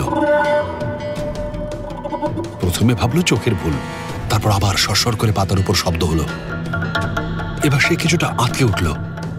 সে বরাবর শুনে আসছে যে তাদের বাড়িটা অভিশপ্ত এবং ভুতুড়ে। তাহলে এসব কি তাই? সে ঘরে ফিরে এসে চুপচাপ শুয়ে পড়ল। যদি ঘুম আসে। কখন ঘুমিয়ে পড়েছিল জানে না। আজ সারা রাত কিছুই ঘটেনি। রাতের ক্লেদ ঠিকমতো কাটেনি। শরীরটা ভালো যাচ্ছে না, কিন্তু তার উপায় নেই। কাপড়ের বান্ডিল নিয়ে তাকে বের হতে হবেই, তবেই তার দিন গুজরানো হবে। উঠে কিছু মুখে দিয়ে সে বের হয়ে গেল তার ঠাকুমাকে জানিয়ে। সাইকেল চালাতে কষ্টই হচ্ছে, তারপর তীব্র গরম আর রোদ। তেষ্টায় গলা শুকিয়ে আসছে। একটু জিরোবার জন্য সে একটা মোড়ের মাথায় দাঁড়ালো। সেখানে বসে বোতল থেকে জল বের করে একটু খেলো। এমন সময় শুনলো, এই বটা না? একটা মেয়ের গলা তার নাম ধরে ডাকছে। সে কিছুটা আশ্চর্য হয়ে তাকালো পিছনের দিকে। দেখলো একটা মেয়ে তার দিকে তাকিয়ে আছে। আরো কিছুটা ঠাহর করার পর সে দেখল মেয়েটি তার ক্লাসের বন্ধু ঝিমলি। সে হেসে বলল, আরে ঝিমলি যে! কতদিন পর দেখা বলতো? সেই লাস্ট তরুণবাবুর অঙ্ক ক্লাসে। তারপর তুই যেন উবেই গেলি। বটা হাসলো একটু। ঝিমলি বলল, আয় বসে একটু গল্প করি, আয় তো। তারা দুজনে বসল। নানান কথার মাঝে ঝিমলি জিজ্ঞেস করলো, তোকে এত শুকনো লাগছে কেন রে? বটা কিছুটা চুপ করে বসে থাকলো। তার দুর্দশার কথা বলতে ইচ্ছে করলো না। সে বলল, ওই আর কি, মানে কয়েক রাতে ঠিকভাবে ঘুম হয়নি। তুই বল। আগে বল কেন ঘুম হয়নি? বটা একবার ভাবলো কিছু বলবে না, কিন্তু তার মনের মধ্যে কথাগুলো জমে রয়েছে। কাউকে না বললে সে ঠিক শান্তি পাচ্ছে না। আর ঝিমলি তার খুব ভালো বন্ধু ছিল পড়ার সময়। ঝিমলিকে বেশ পছন্দও করত সে। তাই ঠিক করলো ঝিমলিকে সে সব কিছু বলবে। বটা বলল, জানিস, আমি ঘুমলি একটা শব্দ শুনতে পাই। খুব অসুবিধা হচ্ছে, কিছুতেই সেই শব্দটা মাথা থেকে বের হচ্ছে না। ঝিমলি কিছুটা আশ্চর্য হয়ে তাকিয়ে থাকলো তার দিকে। সে শুনেছিল বটার পরিবারে বটার দাদু এবং বটার বাবার কিছুটা পাগলামির লক্ষণ রয়েছে। তাহলে কি বটারও শুরু হলো? ঝিমলি চিন্তাটাকে মাথা থেকে জোর করে তাড়িয়ে দিল। ওসব প্রচন্ড খাটনির ফল, বুঝলি? আচ্ছা, তা কি শব্দ শুনতে পাচ্ছিস বলতো? বটা অন্যমনস্ক হয়ে পড়েছিল।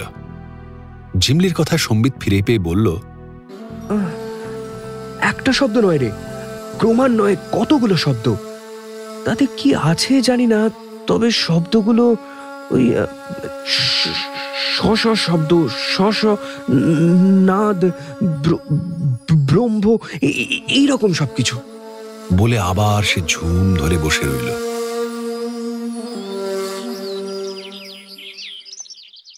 বটার হঠাৎ খেয়াল হলো বহুদিন যোগাযোগ না থাকায় প্রায় অপরিচিত ঝিমলিকে এসব কথা বললে তাকে পাগল ছাড়া কিছুই ভাববে না।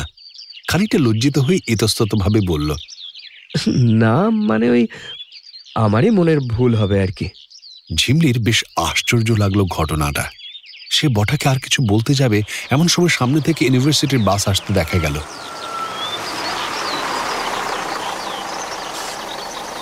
ঝিমলি এই বাসে করে তার ল্যাবে যায়। সে তাড়াতাড়ি বটাকে আসছি বলে উঠে পড়ল বাসে। বটার অবস্থা দেখে তার মনটা খারাপ হয়ে গেল।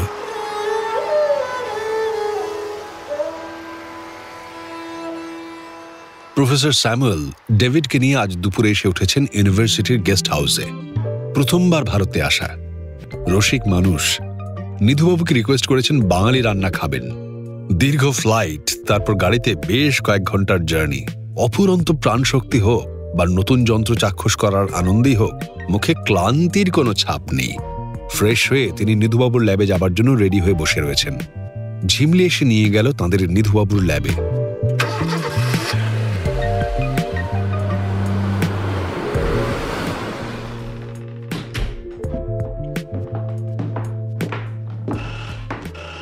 ল্যাবে ঢুকে নানান আলোচনা শুরু হলো দুই প্রফেসরের মধ্যে। ডেভিডকে ঝিমলি তাদের ল্যাবের ইনস্ট্রুমেন্ট দেখাতে শুরু করলো। নিধুবাবুর আবিষ্কৃত ইউনিভার্স কানেক্টের যন্ত্রটা দেখে ডেভিড অবাক।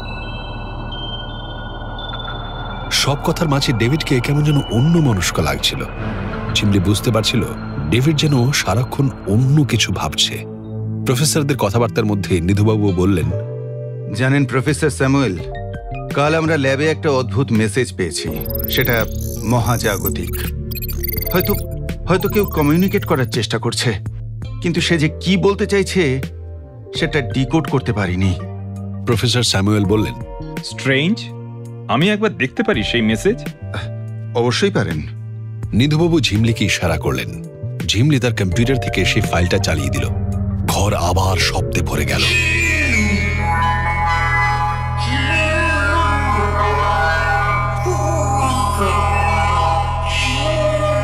সবাই মাথা ধরতে শুরু করলো। কানে হাত দিয়ে সবাই অস্থির হয়ে উঠলেন। প্রফেসর স্যামুয়েল বললেন, stop, stop it, stop immediate. Jhimli কোনো ক্রমে সেটাকে বন্ধ করে দিল। সবার মাথার মধ্যে হাতুড়ি পেটার অনুভূতি। বেশ কিছুটা সময় তারা চুপ করে চেয়ারে এলিয়ে থাকলেন। তারপর একটু একটু করে স্বাভাবিক হলেন। প্রফেসর স্যামুয়েল প্রথমে কথা বললেন।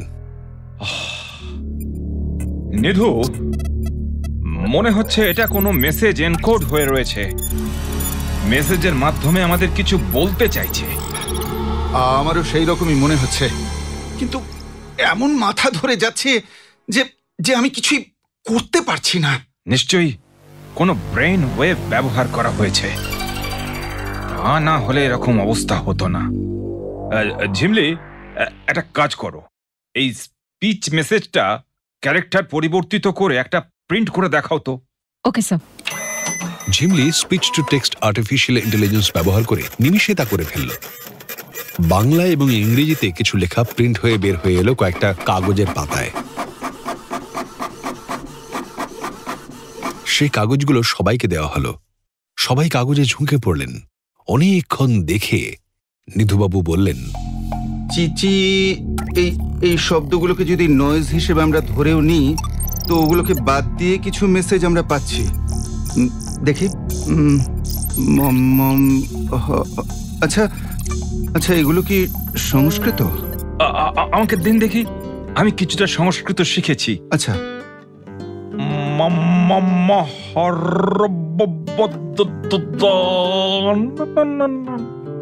কিন্তু কিন্তু এসবের মানে কি? প্রফেসর স্যামুয়েল বললেন, সেটা আমিও ঠিক বুঝছি না, ভাবতে হবে। তাঁদের কথাবার্তার মধ্যেই ডেভিডের ফোন এলো। সে একটু ইতস্তত করে বের হয়ে গেল ল্যাবকে। ঝিমলি দেখল সে যেন ফোন আসাতে কিছুটা ভয় পেয়েছে। পরক্ষণে মনে হলো যে এটা হয়তো তার মনের ভুল। প্রফেসররা নিজেদের মতো করে বিজ্ঞানের কথায় মশগুল। ঝিমলি আজ মনোসংযোগ করতে পারছে না। ঘুরে ফিরে মনে তার বটার কথা চলে আসছে। সেও কিছুটা অন্যমনস্ক হয়ে পড়েছিল বোধহয়, কারণ নিধুবাবু ডাকলেন তাকে এবং তারা দুজনেই অবাক চোখে তাকিয়ে আছেন তার দিকে। ঝিমলি লজ্জিত হলো কিছুটা। তার এরকম অন্যমনস্ক হয়ে পড়া উচিত হয়নি, কিন্তু কি করবে, বটাকে দেখে আজ তার মনে বেশ দুঃখ হয়েছে। কি ভালোই না ছিল ছেলেটা পড়াশোনায়, কিন্তু তাকে সব ছেড়ে আজ কাপড়ের ফেরিওয়ালা হতে হয়েছে। সে জানে পড়ার ব্যাচে বটা তার দিকে তাকিয়ে থাকতো, কিছু বলতে চাইতো হয়তো, কিন্তু সাহস করে উঠতে পারেনি কোনো দিন। তারপর সেই জন্য হঠাৎ করে উবে গেল। আর কোনো খোঁজ সে এর আগে পায়নি।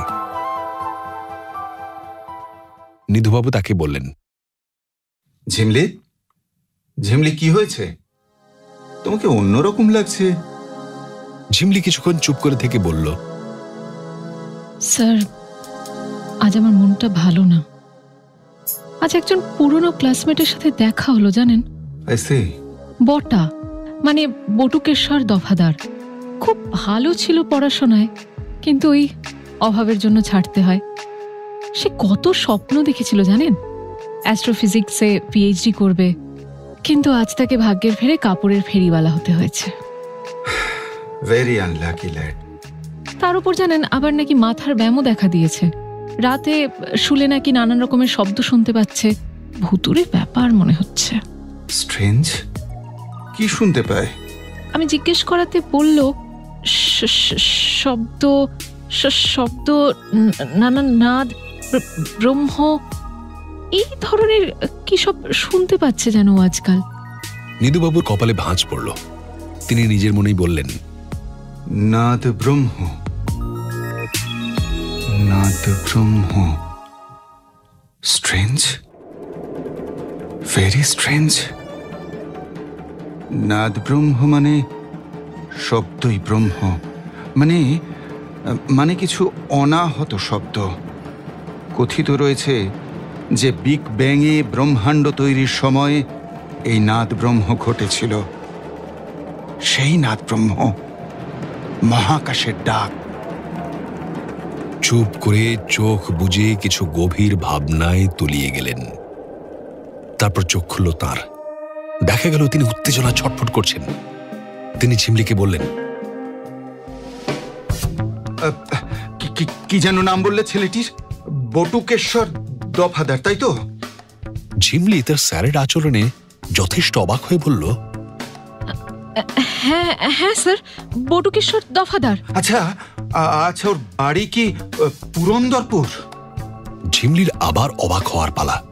সে বলল, তাই শুনেছিলাম স্যার। ওর গ্রামের নাম পুরন্দরপুর। ও কি বাই এনি চান্স ঘটুকেশ্বর দফাদারের কেউ হয়? জানি না স্যার, তবে নামে যখন মিল রয়েছে। নিধুবাবু হঠাৎ দাঁড়িয়ে পড়ে বললেন, my god, what you have got. তিনি ছটফট করে উঠলেন, বললেন, শোনো, আমাদের এক্ষুনি যেতে হবে পুরন্দরপুর, বুঝেছো? কুইক। Okay sir. ঝিমলি কিছুই না বুঝে বের হওয়ার জন্য তৈরি হলো। তারা 4 জনে গাড়িতে বসলে গাড়ি স্টার্ট হলো।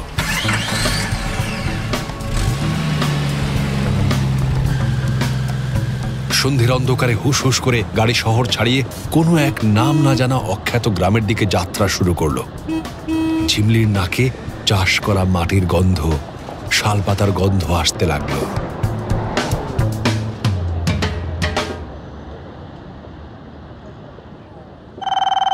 ডিএসপি ইন্দ্রজিৎ মিত্র নিজের চেম্বারে। মোবাইলে এসপির ফোন।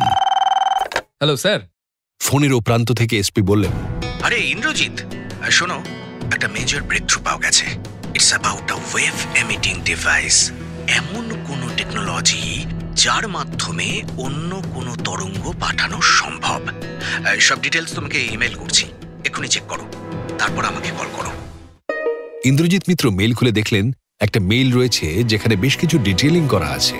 বলা ভালো একটা ডায়েরি গোছের কিছু পাতা স্ক্যান করে পাঠানো, আর আছে নিধুবাবুর একটা রিসার্চ পেপার। সেই পেপারে তাঁর আবিষ্কৃত ইউনিভার্স কানেক্টর যন্ত্র দিয়ে প্রাপ্ত রেজাল্ট। ইন্দ্রজিৎ মিত্র দ্রুত পেপারটায় চোখ বুলিয়ে নিলেন। সায়েন্সের ছাত্র হওয়াতে তার বিষয়বস্তু বুঝতে তেমন অসুবিধা হলো না। তিনি আবার মিস্টার রায়কে ফোন করলেন।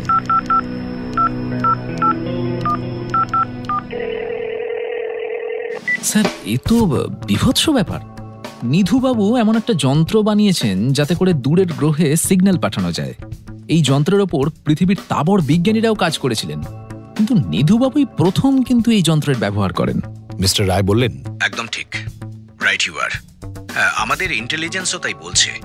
তবে ইন্টেলিজেন্সের আরো কিছু রিপোর্ট রয়েছে। এই ধরনের যন্ত্র আরো অনেক বিজ্ঞানীরা বানানোর চেষ্টায় রয়েছেন। বুঝতেই পারছো যে তারা সেগুলোকে ধ্বংসাত্মক যুদ্ধের কাজে ব্যবহার করতে চায়। দূর থেকে টার্গেটকে ওয়েভের মাধ্যমে উড়িয়ে দিতে এর কোনো জুড়ি নেই। ওয়ার্নারের মতো টেরোরিস্ট এই টেকনোলজি যে হাতাতে চাইবে, তাতে আর অবাক হওয়ার কি আছে? মাই গড, এ তো খুব বাজে ব্যাপার sir. Sure it is. Make every arrangement. আজকেই কেন্দ্র থেকে 20 জনের এক স্পেশাল কোভার্ট কমান্ডো ইউনিট এখানে রিপোর্ট করেছে। তুমি মিশনটা লিড করবে। যেভাবেই হোক ওয়ার্নারের গ্রুপকে আটকাতেই হবে। Right sir. ফোনটা রেখে সঙ্গে সঙ্গে ডিএসপি ইন্দ্রজিৎ মিত্র তার স্যারকে ফোন করলেন, আর সঙ্গে সঙ্গে ইউনিভার্সিটির অফিসে ফোন করলেন। জানতে পারলেন নিধুবাবুর সঙ্গে দেখা করার জন্য আজই 2 জন বিদেশ থেকে এসেছে। ফোন কেটে দিয়ে বেরিয়ে পড়লেন গাড়ি নিয়ে ইউনিভার্সিটির দিকে।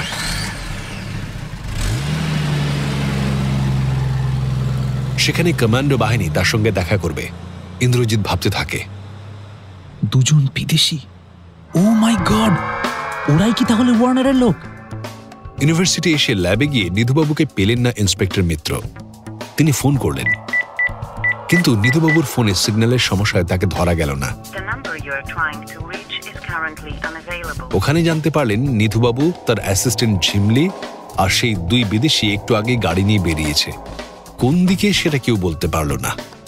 ইন্দ্রজিৎ মিত্র তখন তাদের হেডকোয়ার্টারে ফোন করে টেকনিক্যাল অ্যাসিস্ট্যান্টকে স্যারের নাম্বার ট্র্যাক করতে বলেন। সে কিছুক্ষণ পরে ফোনে জানালো যে তারা পুরন্দরপুরের দিকে যাচ্ছেন। কেন যাচ্ছেন তা জানা নেই। তিনি তক্ষুনি কমান্ডো বাহিনী নিয়ে রওনা হলেন। স্যার নিশ্চয়ই কিছু পেয়েছেন পুরন্দরপুরে। যদিও ইউনিভার্সিটির রেকর্ড অনুযায়ী একজন স্যামুয়েল আর একজন ডেভিড, তবে নাম আর পরিচয় নকল করা কি এমন বড় ব্যাপার?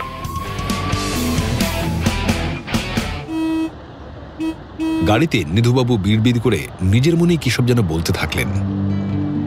ঝিমলি শুনতে পেল নিধুবাবু বলছেন, তাহলে ডায়েরিতে গাল গল্প ছিল না, সত্যি ঘটুকেশ্বর নামের কেউ ছিল, আর সত্যি সে একটা আশ্চর্য যন্ত্র বানিয়েছিল। সব সত্যি, সব সত্যি। প্রফেসর স্যামুয়েল আর চুপ করে থাকতে পারলেন না। তিনি নিধুবাবুর হাত ধরে বললেন, নিধু, নিধু কি হয়েছে আপনার? আমরা কোথায় যাচ্ছি? নিধুবাবু একটু হেসে বললেন, মনে হচ্ছে আমাদের এতদিনের গবেষণায় যা করতে পারিনি তার দেখা পেতে চলেছি আমরা। হোয়াট? হ্যাঁ, তবে আমাদের হাত ধরে নয়, অন্য এক মহান ব্যক্তির হাত ধরে। প্রফেসর স্যামুয়েল অবাক হয়ে জিজ্ঞেস করলেন, মানে? নিধুবাবু তার ট্যাবটা বের করে একটা নির্দিষ্ট ফোল্ডারে গিয়ে একটা পিডিএফ ফাইল খুললেন। বললেন, আমি প্রায় বছর 40 আগে একটা ডায়েরি কুড়িয়ে পাই আমার বাড়ির সামনে। বলা ভালো, কেউ যেন উদ্দেশ্যমূলকভাবে সেই ডায়েরি আমার বাড়ির সামনে ফেলে গিয়েছিল। সেই ডায়েরি হাতে পেয়ে আমি ঘরে নিয়ে এসে সেটা পড়তে শুরু করে দিই। পড়তে পড়তে আমার মনে হয় খুবই উর্বর মস্তিষ্কের কেউ যেন কল্পবিজ্ঞানের গল্প লিখে রেখে গেছে সেই ডায়েরিতে। কল্পবিজ্ঞান ছাড়া তখনকার দিনে ওসব সম্ভব ছিল না। ভেবেছিলাম কল্পবিজ্ঞানের গল্প লিখবো আফটার রিটায়ারমেন্ট, তাই কিছুদিন আগে স্ক্যান করে রেখেছিলাম। কিন্তু আজ ঝিমলির বন্ধুর কথা শুনে মনে হলো যে ডায়েরিতে গল্প নয়, যা আছে তার সবটাই সত্যি। এ তো হেঁয়ালির মতো লাগছে। Let me clear. আজ থেকে প্রায় 100 বছর আগে পুরন্দরপুর গ্রামে দফাদার পরিবার খুব ধনী পরিবার ছিল। সেই পরিবারের ছেলে ঘটুকেশ্বর দফাদার অসম্ভব মেধাবী ছিলেন। তিনি নিজেই কারুর সাহায্য ছাড়া অ্যাস্ট্রোফিজিক্স আর কসমোলজিতে দিকপাল হয়ে ওঠেন।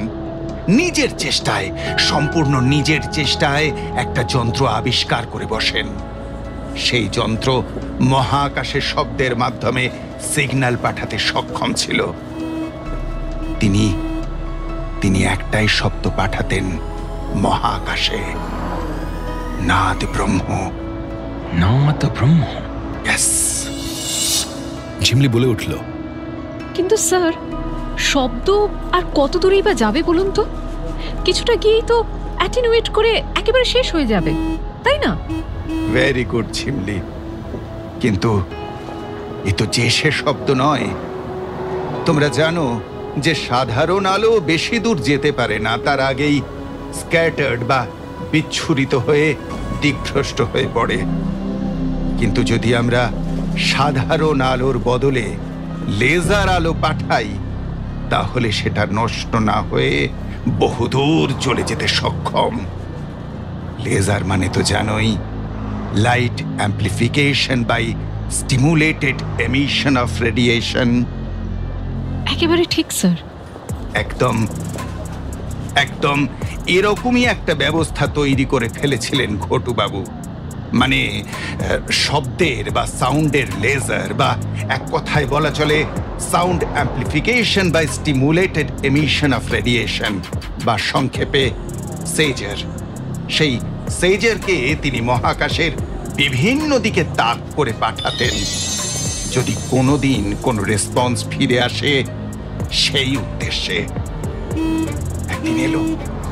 একদিন ফিরে এলো, শুধু ফিরে এলো তাই নয়, সাথে একজন এলিয়েনকেও নিয়ে এলো, যাকে দেখে গ্রামের মানুষ ভূত বলে মনে করেছিল।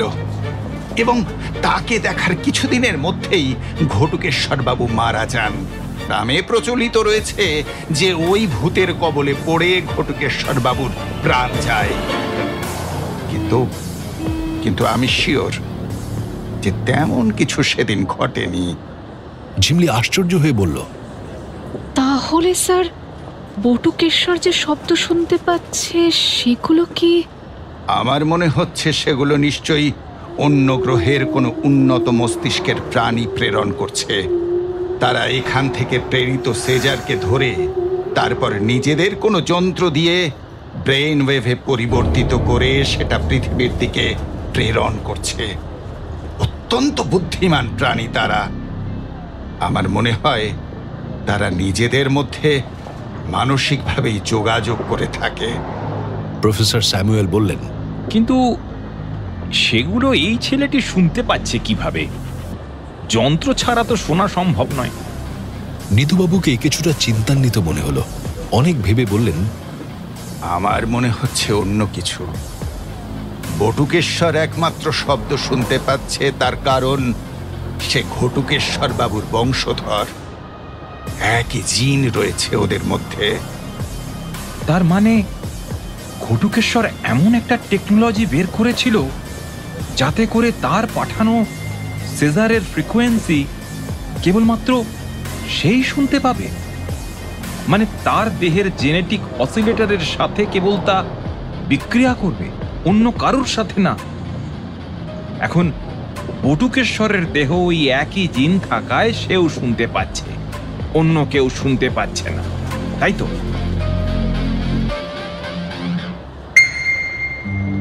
তাহলে আমরা যে ডেটা পেলাম সেটা কি আলাদা? হতে পারে, আবার নাও হতে পারে। আমাদের ঘটুকেশ্বরের ঘরে গিয়ে দেখতে হবে তার যন্ত্রের অভিমুখ। সে অভিমুখ যদি আমাদের এক্সোপ্ল্যানেট করমচার দিকে থাকে, তাহলে বলতে পারবো যে আমরা যন্ত্র দিয়ে যা ধরেছি আর বটুকেশ্বর যা শুনেছে দুটো একই। কিন্তু স্যার, বটুকেশ্বর শুনছে নাদ ব্রহ্ম, আর আমরা অন্য কিছু। নিধুবাবু ভাবিত হলেন। সত্যি তো, থিওরিটা দাঁড়াচ্ছে না ঠিক মতো। বাই দি ওয়ে নিধুবাবু, ওই গরম চা মানে হোয়াট ইজ দিস? এই গরম চা? ঝিমলি হেসে ফেলল প্রফেসরের কথা শুনে। নিধুবাবুও হাসি মুখে বললেন, আসলে HD 110082B এক্সোপ্ল্যানেটকে আমরা আদর করে করম চা বলে ডাকি। I see. আচ্ছা, আমরা ডিকোড করে কি মেসেজ পেয়েছি? একবার পেপারটা দাও তো ঝিমলি। হ্যাঁ স্যার। ঝিমলি পেপারটা এগিয়ে দিল। সেখানে লেখা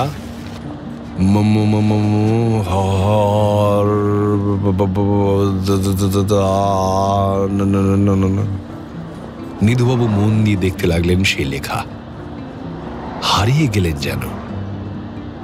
রাতের অন্ধকার চিরে শাঁ শাঁ করে এগিয়ে চলেছে তাদের গাড়ি। ঝিমলি আবিষ্ট হয়ে রাতের অন্ধকারের দিকে বাইরে তাকিয়ে থাকলো। আকাশে এক ফালে চাঁদ উঠেছে।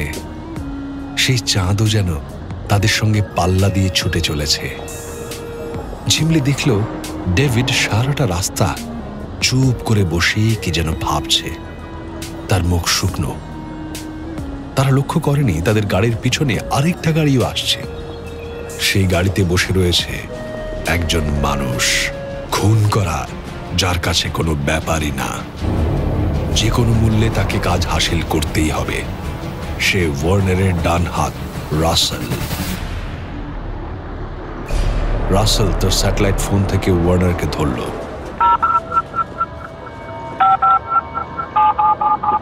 বস। হ্যাঁ বলো। আমি এখন প্রফেসর নিধুর গ্রুপকে ফলো আপ করছি। ওরা কোথাও একটা চলেছে। আমি শিওর যে ওরা কিছু একটা নতুন যন্ত্রের খোঁজ পেয়েছে, যা নিধুর যন্ত্রের থেকেও অনেক গুণ কার্যকরী। বলছো কি? হ্যাঁ, আমি ডেভিডের ফোন হ্যাক করে রেখেছি। ওরা যা বলছে সবকিছু শুনতে পাচ্ছি। ওদের আলোচনা থেকে মনে হচ্ছে যে আরো শক্তিশালী একটা যন্ত্র পাচ্ছি একটু পরেই।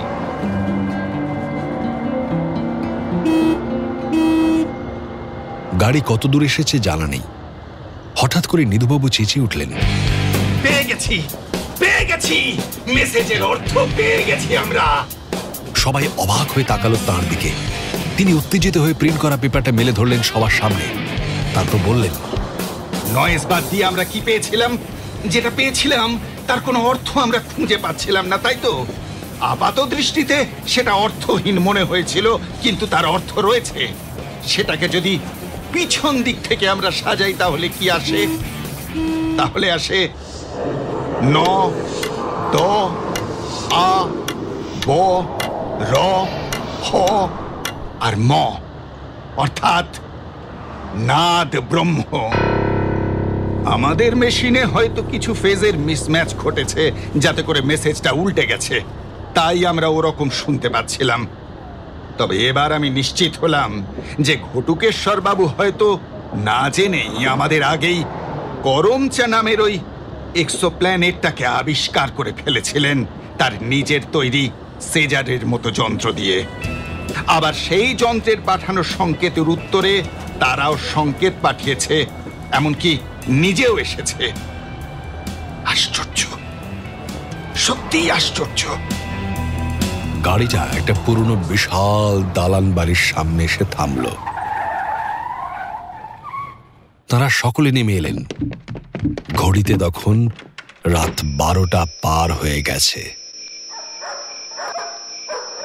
ঘরের দাওয়ায় একজন মানুষ বসে রয়েছে মাথা চেপে ধরে। ঝিমলি ঠাহর করে বুঝল মানুষটি আর কেউ না, বটুকেশ্বর। সে মাথা চেপে ধরে দাওয়ায় বসে রয়েছে। নিধুবাবু ঝিমলির দিকে চাইলেন। ঝিমলি বলল, এ তো মনে হচ্ছে বটা। ঝিমলি এগিয়ে গেল। কাছে যেতে বটা মুখ তুলে তাকালো। তার চোখ ঘোর লাগা। কিছুক্ষণ যেন সে কিছুই বুঝতে পারল না। ঝিমলি বলল, কি রে বটা, তোর কি মাথা ধরেছে? এবার বটা চিনতে পারল। আজ দিনের বেলা দেখা হয়েছিল ঝিমলির সাথে। সে ঘটনার আকস্মিকতায় কিছুটা আশ্চর্য। ঝিমলি কি এই সময় দেখতে পাবে এখানে, সেটা আশা করেনি সে। ঝিমলি বলল, তোর দাদুর ঘরটা একবার দেখবেন আমার স্যার। তোর স্যার মানে নিধুবাবু? উনি এসেছেন আমার এখানে? ওর মতো মানুষ এখানে এসেছেন? সে উঠে দাঁড়ালো, সামনে এসে বলল, কিন্তু স্যার, সেই ঘর অনেক যুগ থেকে বন্ধ। অভিশপ্ত বলে কেউ সেই ঘরে বহুদিন যায় না। চাবি কোথায় আছে আমি তো জানি না স্যার। নিধুবাবু বললেন, তো আমাদের যে যেতেই হবে বটুকেশ্বর। গুরুত্বপূর্ণ জিনিস রয়েছে সেখানে, আমাদের যেতেই হবে। তবেই অনেক বছরের ধাঁধার উত্তরটা মিলবে। কিন্তু ও যে অপায়া ঘর, দাদুর আত্মা এখনো ওখানে থাকে। রোজ রাতে তো দাদুর হাঁটা চলার শব্দ শোনা যায়।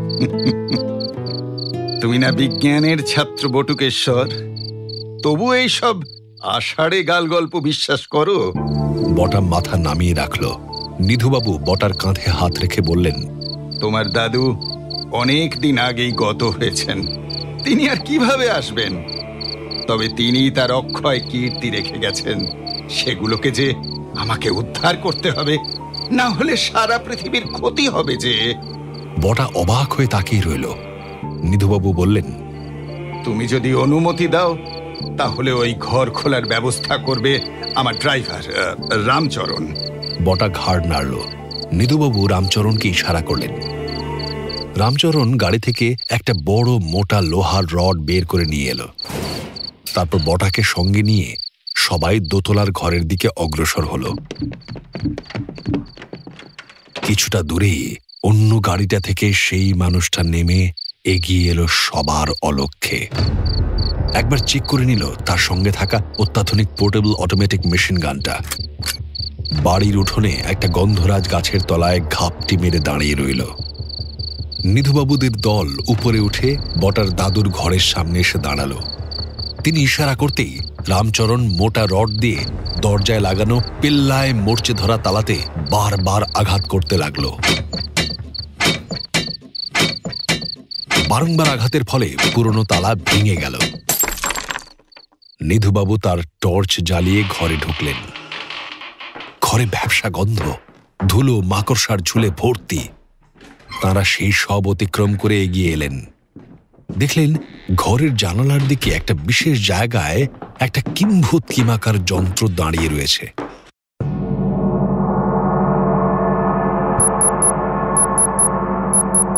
যন্ত্র থেকে চোঙার মতো অনেকগুলো অংশ বেরিয়ে জানালার বাইরের একটি নির্দিষ্ট দিকে তাক করা। তারা অবাক হয়ে দেখতে লাগলেন সেই তাক লাগানো যন্ত্র। প্রফেসর স্যামুয়েল প্রায় হাঁ করে তাকিয়ে রয়েছেন। আমারও বিশ্বাস হচ্ছে না যে এই রকম কিছু একটা জিনিস এই গণ্ডগ্রামে থাকতে পারে। এতদিন ধরে যেসব যন্ত্রের স্বপ্ন দেখছি আজ থেকে প্রায় 100 বছর আগে এই গ্রামে কেউ বানিয়ে ফেলেছে। ডিএসপি ইন্দ্রজিৎ ফোনের সিগন্যাল ট্র্যাক করে ততক্ষণে পৌঁছে গেছে বটার বাড়ির সামনে। বাড়ির সামনে ইউনিভার্সিটির স্টিকার লাগানো গাড়িটা দেখে সে নিশ্চিত হয়। একটু দূরে কালো গাড়িটাও তার নজর এড়ায় না। তার নেতৃত্বে থাকা কমান্ডো ফোর্স আস্তে আস্তে বাড়িটার চারপাশে এবং বাড়ির মধ্যে বিভিন্ন স্ট্র্যাটেজিক পজিশন নিতে থাকে। বাড়ি থেকে বেরোনোর সম্ভাব্য রাস্তা স্নাইপারের নিশানায় উঠে আসে।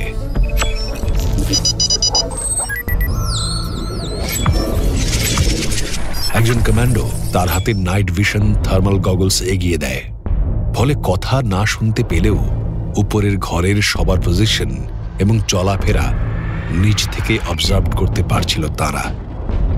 নিধুবাবু যন্ত্রটার কাছে গিয়ে দেখে বললেন, এটা নিঃসন্দেহে আজকের সেজারের আদি রূপ। এই বলে তিনি হঠাৎ কি যেন খুঁজে পেয়েছেন এরকম ভাবে ঝুঁকে পড়লেন। ঝুঁকে একটা মোটা তারের অংশবিশেষ হাতে করে তুলে ধরলেন। সেই তারটি যন্ত্রটা থেকে বের হয়ে পাশে রাখা একটা চেয়ার পর্যন্ত গিয়েছে। চেয়ারটার উপরের অংশে হেলমেটের মতো কিছু একটা জিনিসে সেই তার যুক্ত হয়েছে। তিনি আনন্দের সঙ্গে বলে উঠলেন, আমার ধারণা সঠিক। বটুকেশ্বর, তোমার দাদু একজন জিনিয়াস। তিনি যে শুধু সেজার বানিয়েছেন তাই নয়, সেটাকে আমাদের মস্তিষ্কের সাথে কানেক্ট করার যন্ত্র আবিষ্কার করে ফেলেছেন। এই যে হেলমেটটা দেখছো, আসলে এটা মাথার নিউরনের সাথে যুক্ত হয়ে ব্রেইন ওয়েভ প্রেরণ করে। সেই ব্রেইন ওয়েভে আমরা যা ইচ্ছে শব্দ মনে মনে ভাবলেই তা সেজারের মাধ্যমে মহাকাশে ট্রান্সমিট হয়ে যায়। অর্থাৎ তোমার দাদু মানসিকভাবে সিগন্যাল পাঠাতে সক্ষম হয়েছিলেন। প্রফেসর স্যামুয়েল বললেন, হাউ আনবিলিভেবল! নিধু, তুমি যা বলছো তা কি ঠিক? অবশ্যই ঠিক প্রফেসর। এই যন্ত্র দিয়ে সিগন্যাল পাঠিয়েছিলেন বলেই বটুকেশ্বর একমাত্র খোলা কানে ওই সব শব্দ শুনতে পাচ্ছে। কারণ তার মধ্যে তার দাদুর জিন বর্তমান, আর আমরা সেই ওয়েভকে ধরেছি আমাদের যন্ত্রে। Just marvellous. এই দেখুন। তিনি আবার তাঁর ট্যাব বের করে সে ডায়েরির একটা অংশ পড়তে দিলেন। সেখানে লেখা, অদ্যবধি আমি যাহা মহাকাশে প্রেরণ করিয়াছি তাহা যান্ত্রিক শব্দ ব্যতীত কিছুই নহে। তবে গত 2 বছরের গবেষণায় আমি ইহা বুঝিয়াছি যে আমাদের মস্তিষ্ক নির্দিষ্ট কিছু কম্পাঙ্ক নির্গত করিয়া থাকে। সেই কম্পাঙ্ক কেবলমাত্র বিশেষ মস্তিষ্কই বুঝিতে সক্ষম, এবং একটা বয়সের পরই আমাদের মস্তিষ্ক সে কম্পাঙ্ক গ্রহণ করিতে পারে। সেই বয়সের পূর্বে মস্তিষ্ক কম্পাঙ্ক গ্রহণ করিতে পারে না। ইহার কারণ হিসেবে বলিতে পারি যে আমাদের বয়সের সহিত আমাদের মস্তিষ্ক পরিণত ও আকারে বর্ধিত হইতে থাকিবে। আমি যে মস্তিষ্ক কম্পাঙ্ক ব্যবহার করিব তাহা একটি নির্দিষ্ট বয়স না হইলে আমার বংশধররা শুনিতে সক্ষম হইবে না। অতএব আমি আমার আবিষ্কৃত সেই নূতন ধরনের মস্তিষ্ক কম্পাঙ্ক উৎপাদনকারী শিরস্ত্রাণের ন্যায় যন্ত্রটাকে আমার শব্দ প্রেরণকারী যন্ত্রের সহিত সংযুক্ত করিব। ইহা ব্যতীত আমি মাধ্যাকর্ষণকে কাজে লাগাইয়া যন্ত্রটিকে চালাইবার উপায় ব্যবহার করিয়াছি। যন্ত্রকে চালাইবার যাবতীয় শক্তি মাধ্যাকর্ষণ থেকেই আহরণ করা হইবে, এবং যন্ত্রটিকে এরূপভাবে তৈয়ারি করিয়াছি যে নির্দিষ্ট বৎসর অন্তর অন্তর ইহা কার্যকর হইবে এবং সংকেত প্রেরণ করিতে থাকিবে। আমার মস্তিষ্ক নিঃসৃত কম্পাঙ্ক ইহার মধ্যে এক ধরনের শক্তি হিসেবে সঞ্চিত হইয়া থাকিবে। সেই সঞ্চিত শক্তি পরবর্তীকালে সংকেত প্রেরণে যন্ত্রটিকে সাহায্য করিবে। কিছুক্ষণ সবাই নিশ্চুপ হয়ে রইল। নীরবতা ভেঙে প্রফেসর স্যামুয়েল বললেন, তাহলে তো এই যন্ত্র মানুষের চিন্তা ভাবনা নিয়ন্ত্রণ করে ফেলতেও সক্ষম হতে পারে। নিধুবাবু কিছুটা ভেবে বললেন, এটা তো আমি ভাবিনি, তবে তোমার কথা ঠিক। এই যন্ত্র আর কিছুটা মডিফিকেশন করলেই মানুষের চিন্তা ভাবনাকেও নিয়ন্ত্রণ করে ফেলতে পারি আমরা। প্রফেসর স্যামুয়েলকে কিছুটা চিন্তান্বিত মনে হলো। তিনি বললেন, ইটস ডেঞ্জারাস। খারাপ হাতে পড়লে সে সারা দুনিয়ার মানুষকে ব্রেন ওয়াশ করে দিতে পারে। এমন সময় ঘরের মধ্যে একটা আওয়াজ শোনা গেল। রাসেল এগিয়ে এসে অটোমেটিক মেশিন গানটা তাক করে ধরল। ঠান্ডা গলায় বলল, প্লিজ কোঅপারেট। ঘরের সবাই ওই গলার স্বরে চমকে উঠল। কিছুক্ষণ কারোর মুখে কথা সরল না। সামলে নিয়ে নিধুবাবু বললেন, কি তুমি কে? সেটা জরুরি নয় মিস্টার নিধু শেখর, জরুরি হলো কি চাই। স্যামুয়েল বললেন, কি চাও তুমি? এতক্ষণ তোমাদের কথা শুনে আমি বুঝেছি যে মিস্টার নিধু শেখরের যন্ত্রের থেকে সামনের এই যন্ত্র আরো বেশি কাজের। এতে মানুষের চিন্তাভাবনার গতিকেই পরিবর্তন করে দেওয়া যাবে। কি করবে তোমরা এই যন্ত্র নিয়ে? রাসেল হেসে উঠল। বিজনেস, নিলাম হবে, হাইয়েস্ট বিডাররা এটা পাবে। ডেভিড একটু সরতে গেল, আর তখনই আকাশের দিকে তাক করে গুলি ছুড়ল রাসেল। গুলিটা যদিও ভয় দেখানোর জন্য ছিল, তবুও ঘরের সবাই আতঙ্কে হিম হয়ে গেল। রাসেল বলে উঠল, thanks David, please I just want my staff. সবাই অবাক হয়ে ডেভিডের দিকে চাইল। ডেভিড এদের সঙ্গে যুক্ত।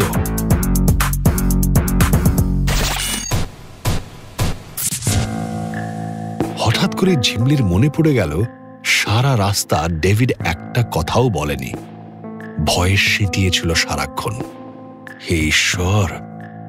স্যামুয়েল বললেন, ডেভিড, ইউ! রাগে বাকরুদ্ধ হয়ে গেলেন তিনি। ডেভিড বসে পড়ে কাঁদতে লাগলো আর বলতে লাগলো, ওরা আমার পরিবারকে কিডন্যাপ করে রেখেছে প্রফেসর। আমি কিছুই বলিনি, কেবল আমার ফোন ট্র্যাক করে ওরা এখানে পৌঁছে গেছে। রাসেল এগিয়ে এসে অভ্যস্ত হাতে সবাইকে এক জায়গায় নিয়ে গিয়ে দড়ি দিয়ে আষ্টে পৃষ্ঠে বেঁধে ফেলল। তারপর যন্ত্রের দিকে এগিয়ে গেল।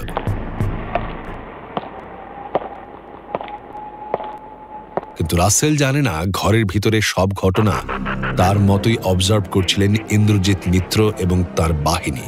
জনৈক কমান্ডো বললেন, স্যার, ওরা আমাদের রেঞ্জে আছে, একবার ব্ল্যাঙ্ক ফায়ারও করলো। We must engage. রিল্যাক্স, মারতে হলে আমরা আসার অনেক আগেই সেটা করতে পারতো। শুধু যন্ত্র ওর কোনো কাজে লাগবে না, তার সঙ্গে আনুষঙ্গিক নোটস এবং নিধু শেখর স্যারকেও কিন্তু দরকার। রাসেল যন্ত্র তুলতে যাবে এমন সময় দরজার বাইরে অনেকগুলো বুটের শব্দ শোনা গেল। রাসেল চকিতে তাকাতেই তীব্র এক জোরালো আলো তার উপর এসে পড়ল। বাইরে থেকে শোনা গেল ইন্দ্রজিৎ মিত্র বলছেন, সারেন্ডার রাসেল, আমরা কিন্তু চারিদিক থেকে ঘিরে ফেলেছি। রাসেল দরজার দিকে লক্ষ্য করে এলো পাথারে গুলি ছুঁড়তে লাগলো। আলোর ঝলকানিতে সে বোধহয় সাময়িকভাবে কিছু দেখতে পাচ্ছিল না, তাই তার গুলি লক্ষ্যভ্রষ্ট হলো। রাসেল খেয়াল করেনি খোলা জানালার পাশে সে এসে দাঁড়িয়েছিল। নিচ থেকে এক স্নাইপার রাইফেলের গুলি তার কাঁধে লাগলো। সেই গুলির আঘাতে লুটিয়ে পড়ল রাসেল। সে লুটিয়ে পড়তেই ঘরে ঢুকে এলেন ডিএসপি ইন্দ্রজিৎ মিত্র। তিনি ছুটে এসে সকলকে বাঁধন মুক্ত করে নিধুবাবুকে জিজ্ঞেস করলেন, স্যার স্যার স্যার, আপনারা ঠিক আছেন তো স্যার? রাসেল মরেনি, তবে গভীরভাবে আহত হয়েছে। তাকে অ্যাম্বুলেন্সে তুলে দিয়ে আবার সবাই ঘটুকেশ্বরের ঘরে এলেন। সামনে যন্ত্রটা দাঁড়িয়ে। কয়েক মুহূর্ত আগে ঘটে যাওয়া ঘটনার আকস্মিকতায় সবাই যেন কেমন বিহ্বল হয়ে পড়েছিল। তাদেরকে কেউ ফলো করছে এবং এমন কিছু করতে পারে, নিধু শেখরের আবিষ্কৃত যন্ত্র অস্ত্রে পরিণত হতে পারে। এই বন্ধ ঘরে বিজ্ঞানের এই আশ্চর্য নিদর্শন, সব মিলিয়ে সবাই বাকরুদ্ধ হয়ে গেছে। ধাতস্থ হয়ে নিধুবাবু বললেন, এই যন্ত্র খারাপ লোকের হাতে পড়লে সর্বনাশ হয়ে যেত। আমার মনে হয় এটাকে সরকারের হাতে তুলে দেওয়াই সবচাইতে ভালো। সবাই এই কথায় রাজি হয়ে গেল। নিধুবাবু যন্ত্রটার কাছে এগিয়ে এসে কিছু মাপযোগ করলেন, করে বললেন, আমি নিশ্চিত যে এ যন্ত্র আমাদের আবিষ্কৃত এক্সট্রোপ্ল্যানেট করমচার দিকেই মুখ করে রয়েছে। আর যে সংকেত আমরা পেয়েছি বা বটুকেশ্বর পাচ্ছে, সেগুলো করমচা থেকেই আগত। অর্থাৎ করমচাতে অতি উন্নত মস্তিষ্কের প্রাণী রয়েছে। প্রফেসর স্যামুয়েল মাথা নাড়লেন। So there is intelligent life in space. এ তো বিজ্ঞানের সবচেয়ে বড় আবিষ্কার। বটা বলল, স্যার, আমাদের গ্রামের বর্ষিয়ান মানুষ ভজদাদু বলেছিলেন যে আমার দাদুকে কোনো ব্রহ্মদৈত্য মেরে ফেলে। আচ্ছা, সেটা কি ঠিক? দেখো, গ্রামের সহজ সরল মানুষ কি দেখতে কি দেখে তার কি কোনো ঠিক আছে? তোমাদের বাড়ি নিয়ে একটা মিথ তৈরি হয়েছিল আগেই। সেই মিথ থেকেই মানুষ মন গড়া জিনিস, মন গড়া গল্প বানিয়ে ফেলেছিল নিশ্চয়ই। মন মানতে চায় যে এখানে সত্যি এলিয়েন এসেছিল, কিন্তু আমরা তো বিজ্ঞানী।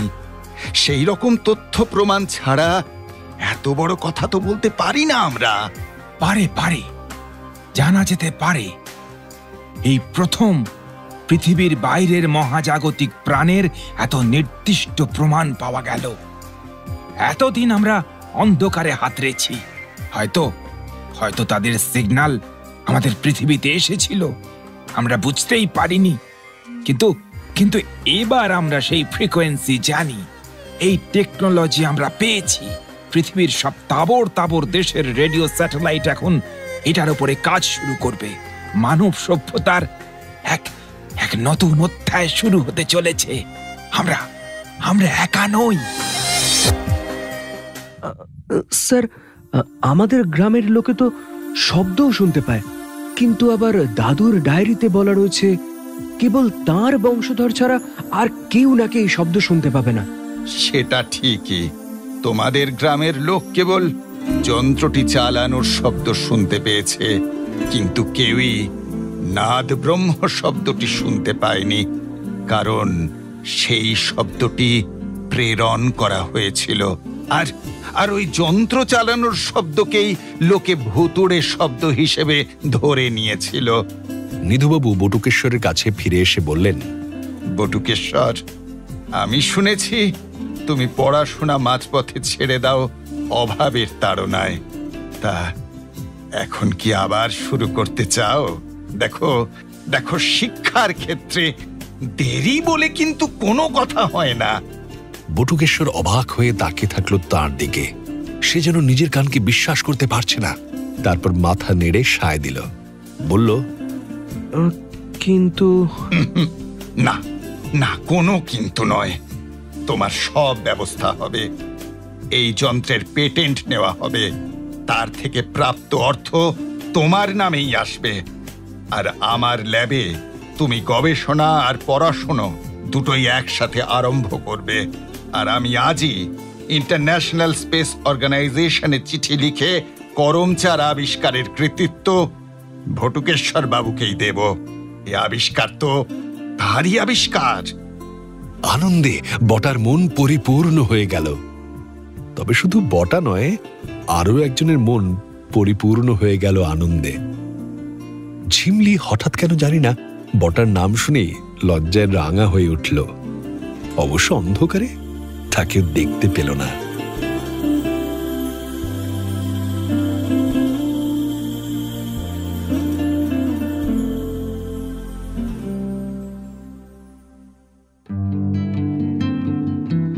শেষ হল গল্প নাদ। মূল কাহিনী দেবব্রত বিশ্বাস, কাহিনী বিন্যাস শুভদা, চিত্রনাট্য ও সংলাপ দেবব্রত বিশ্বাস ও শুভদা। বিভিন্ন চরিত্রে অভিনয় করেছে Batukeshwar Dafadar, Arijit, professor Nidhu Shekhar Banerjee, Sudipta, professor Samuel Clinton এবং Bhajahari Das, Ujjwal, SP Ranbir Roy, Somak, DSP Indrajit Mitra, Amarjit, Jhimli Aparupa, David Bennett, Tamajit, Veronica, Soumi, Warner, Ranajoy, Russell, Rajib, বটার দাদু ঘটুকেশ্বর দফাদার, সোহম, বটার ঠাকুমা ইন্দ্রাণী, রণবীর রায়ের পিএ ও জনৈক কমান্ডো শুভদা। গল্প পাঠে অর্পণ। শব্দ সম্পাদনা অর্পণ ও শুভদা। শুনলেন নাদ।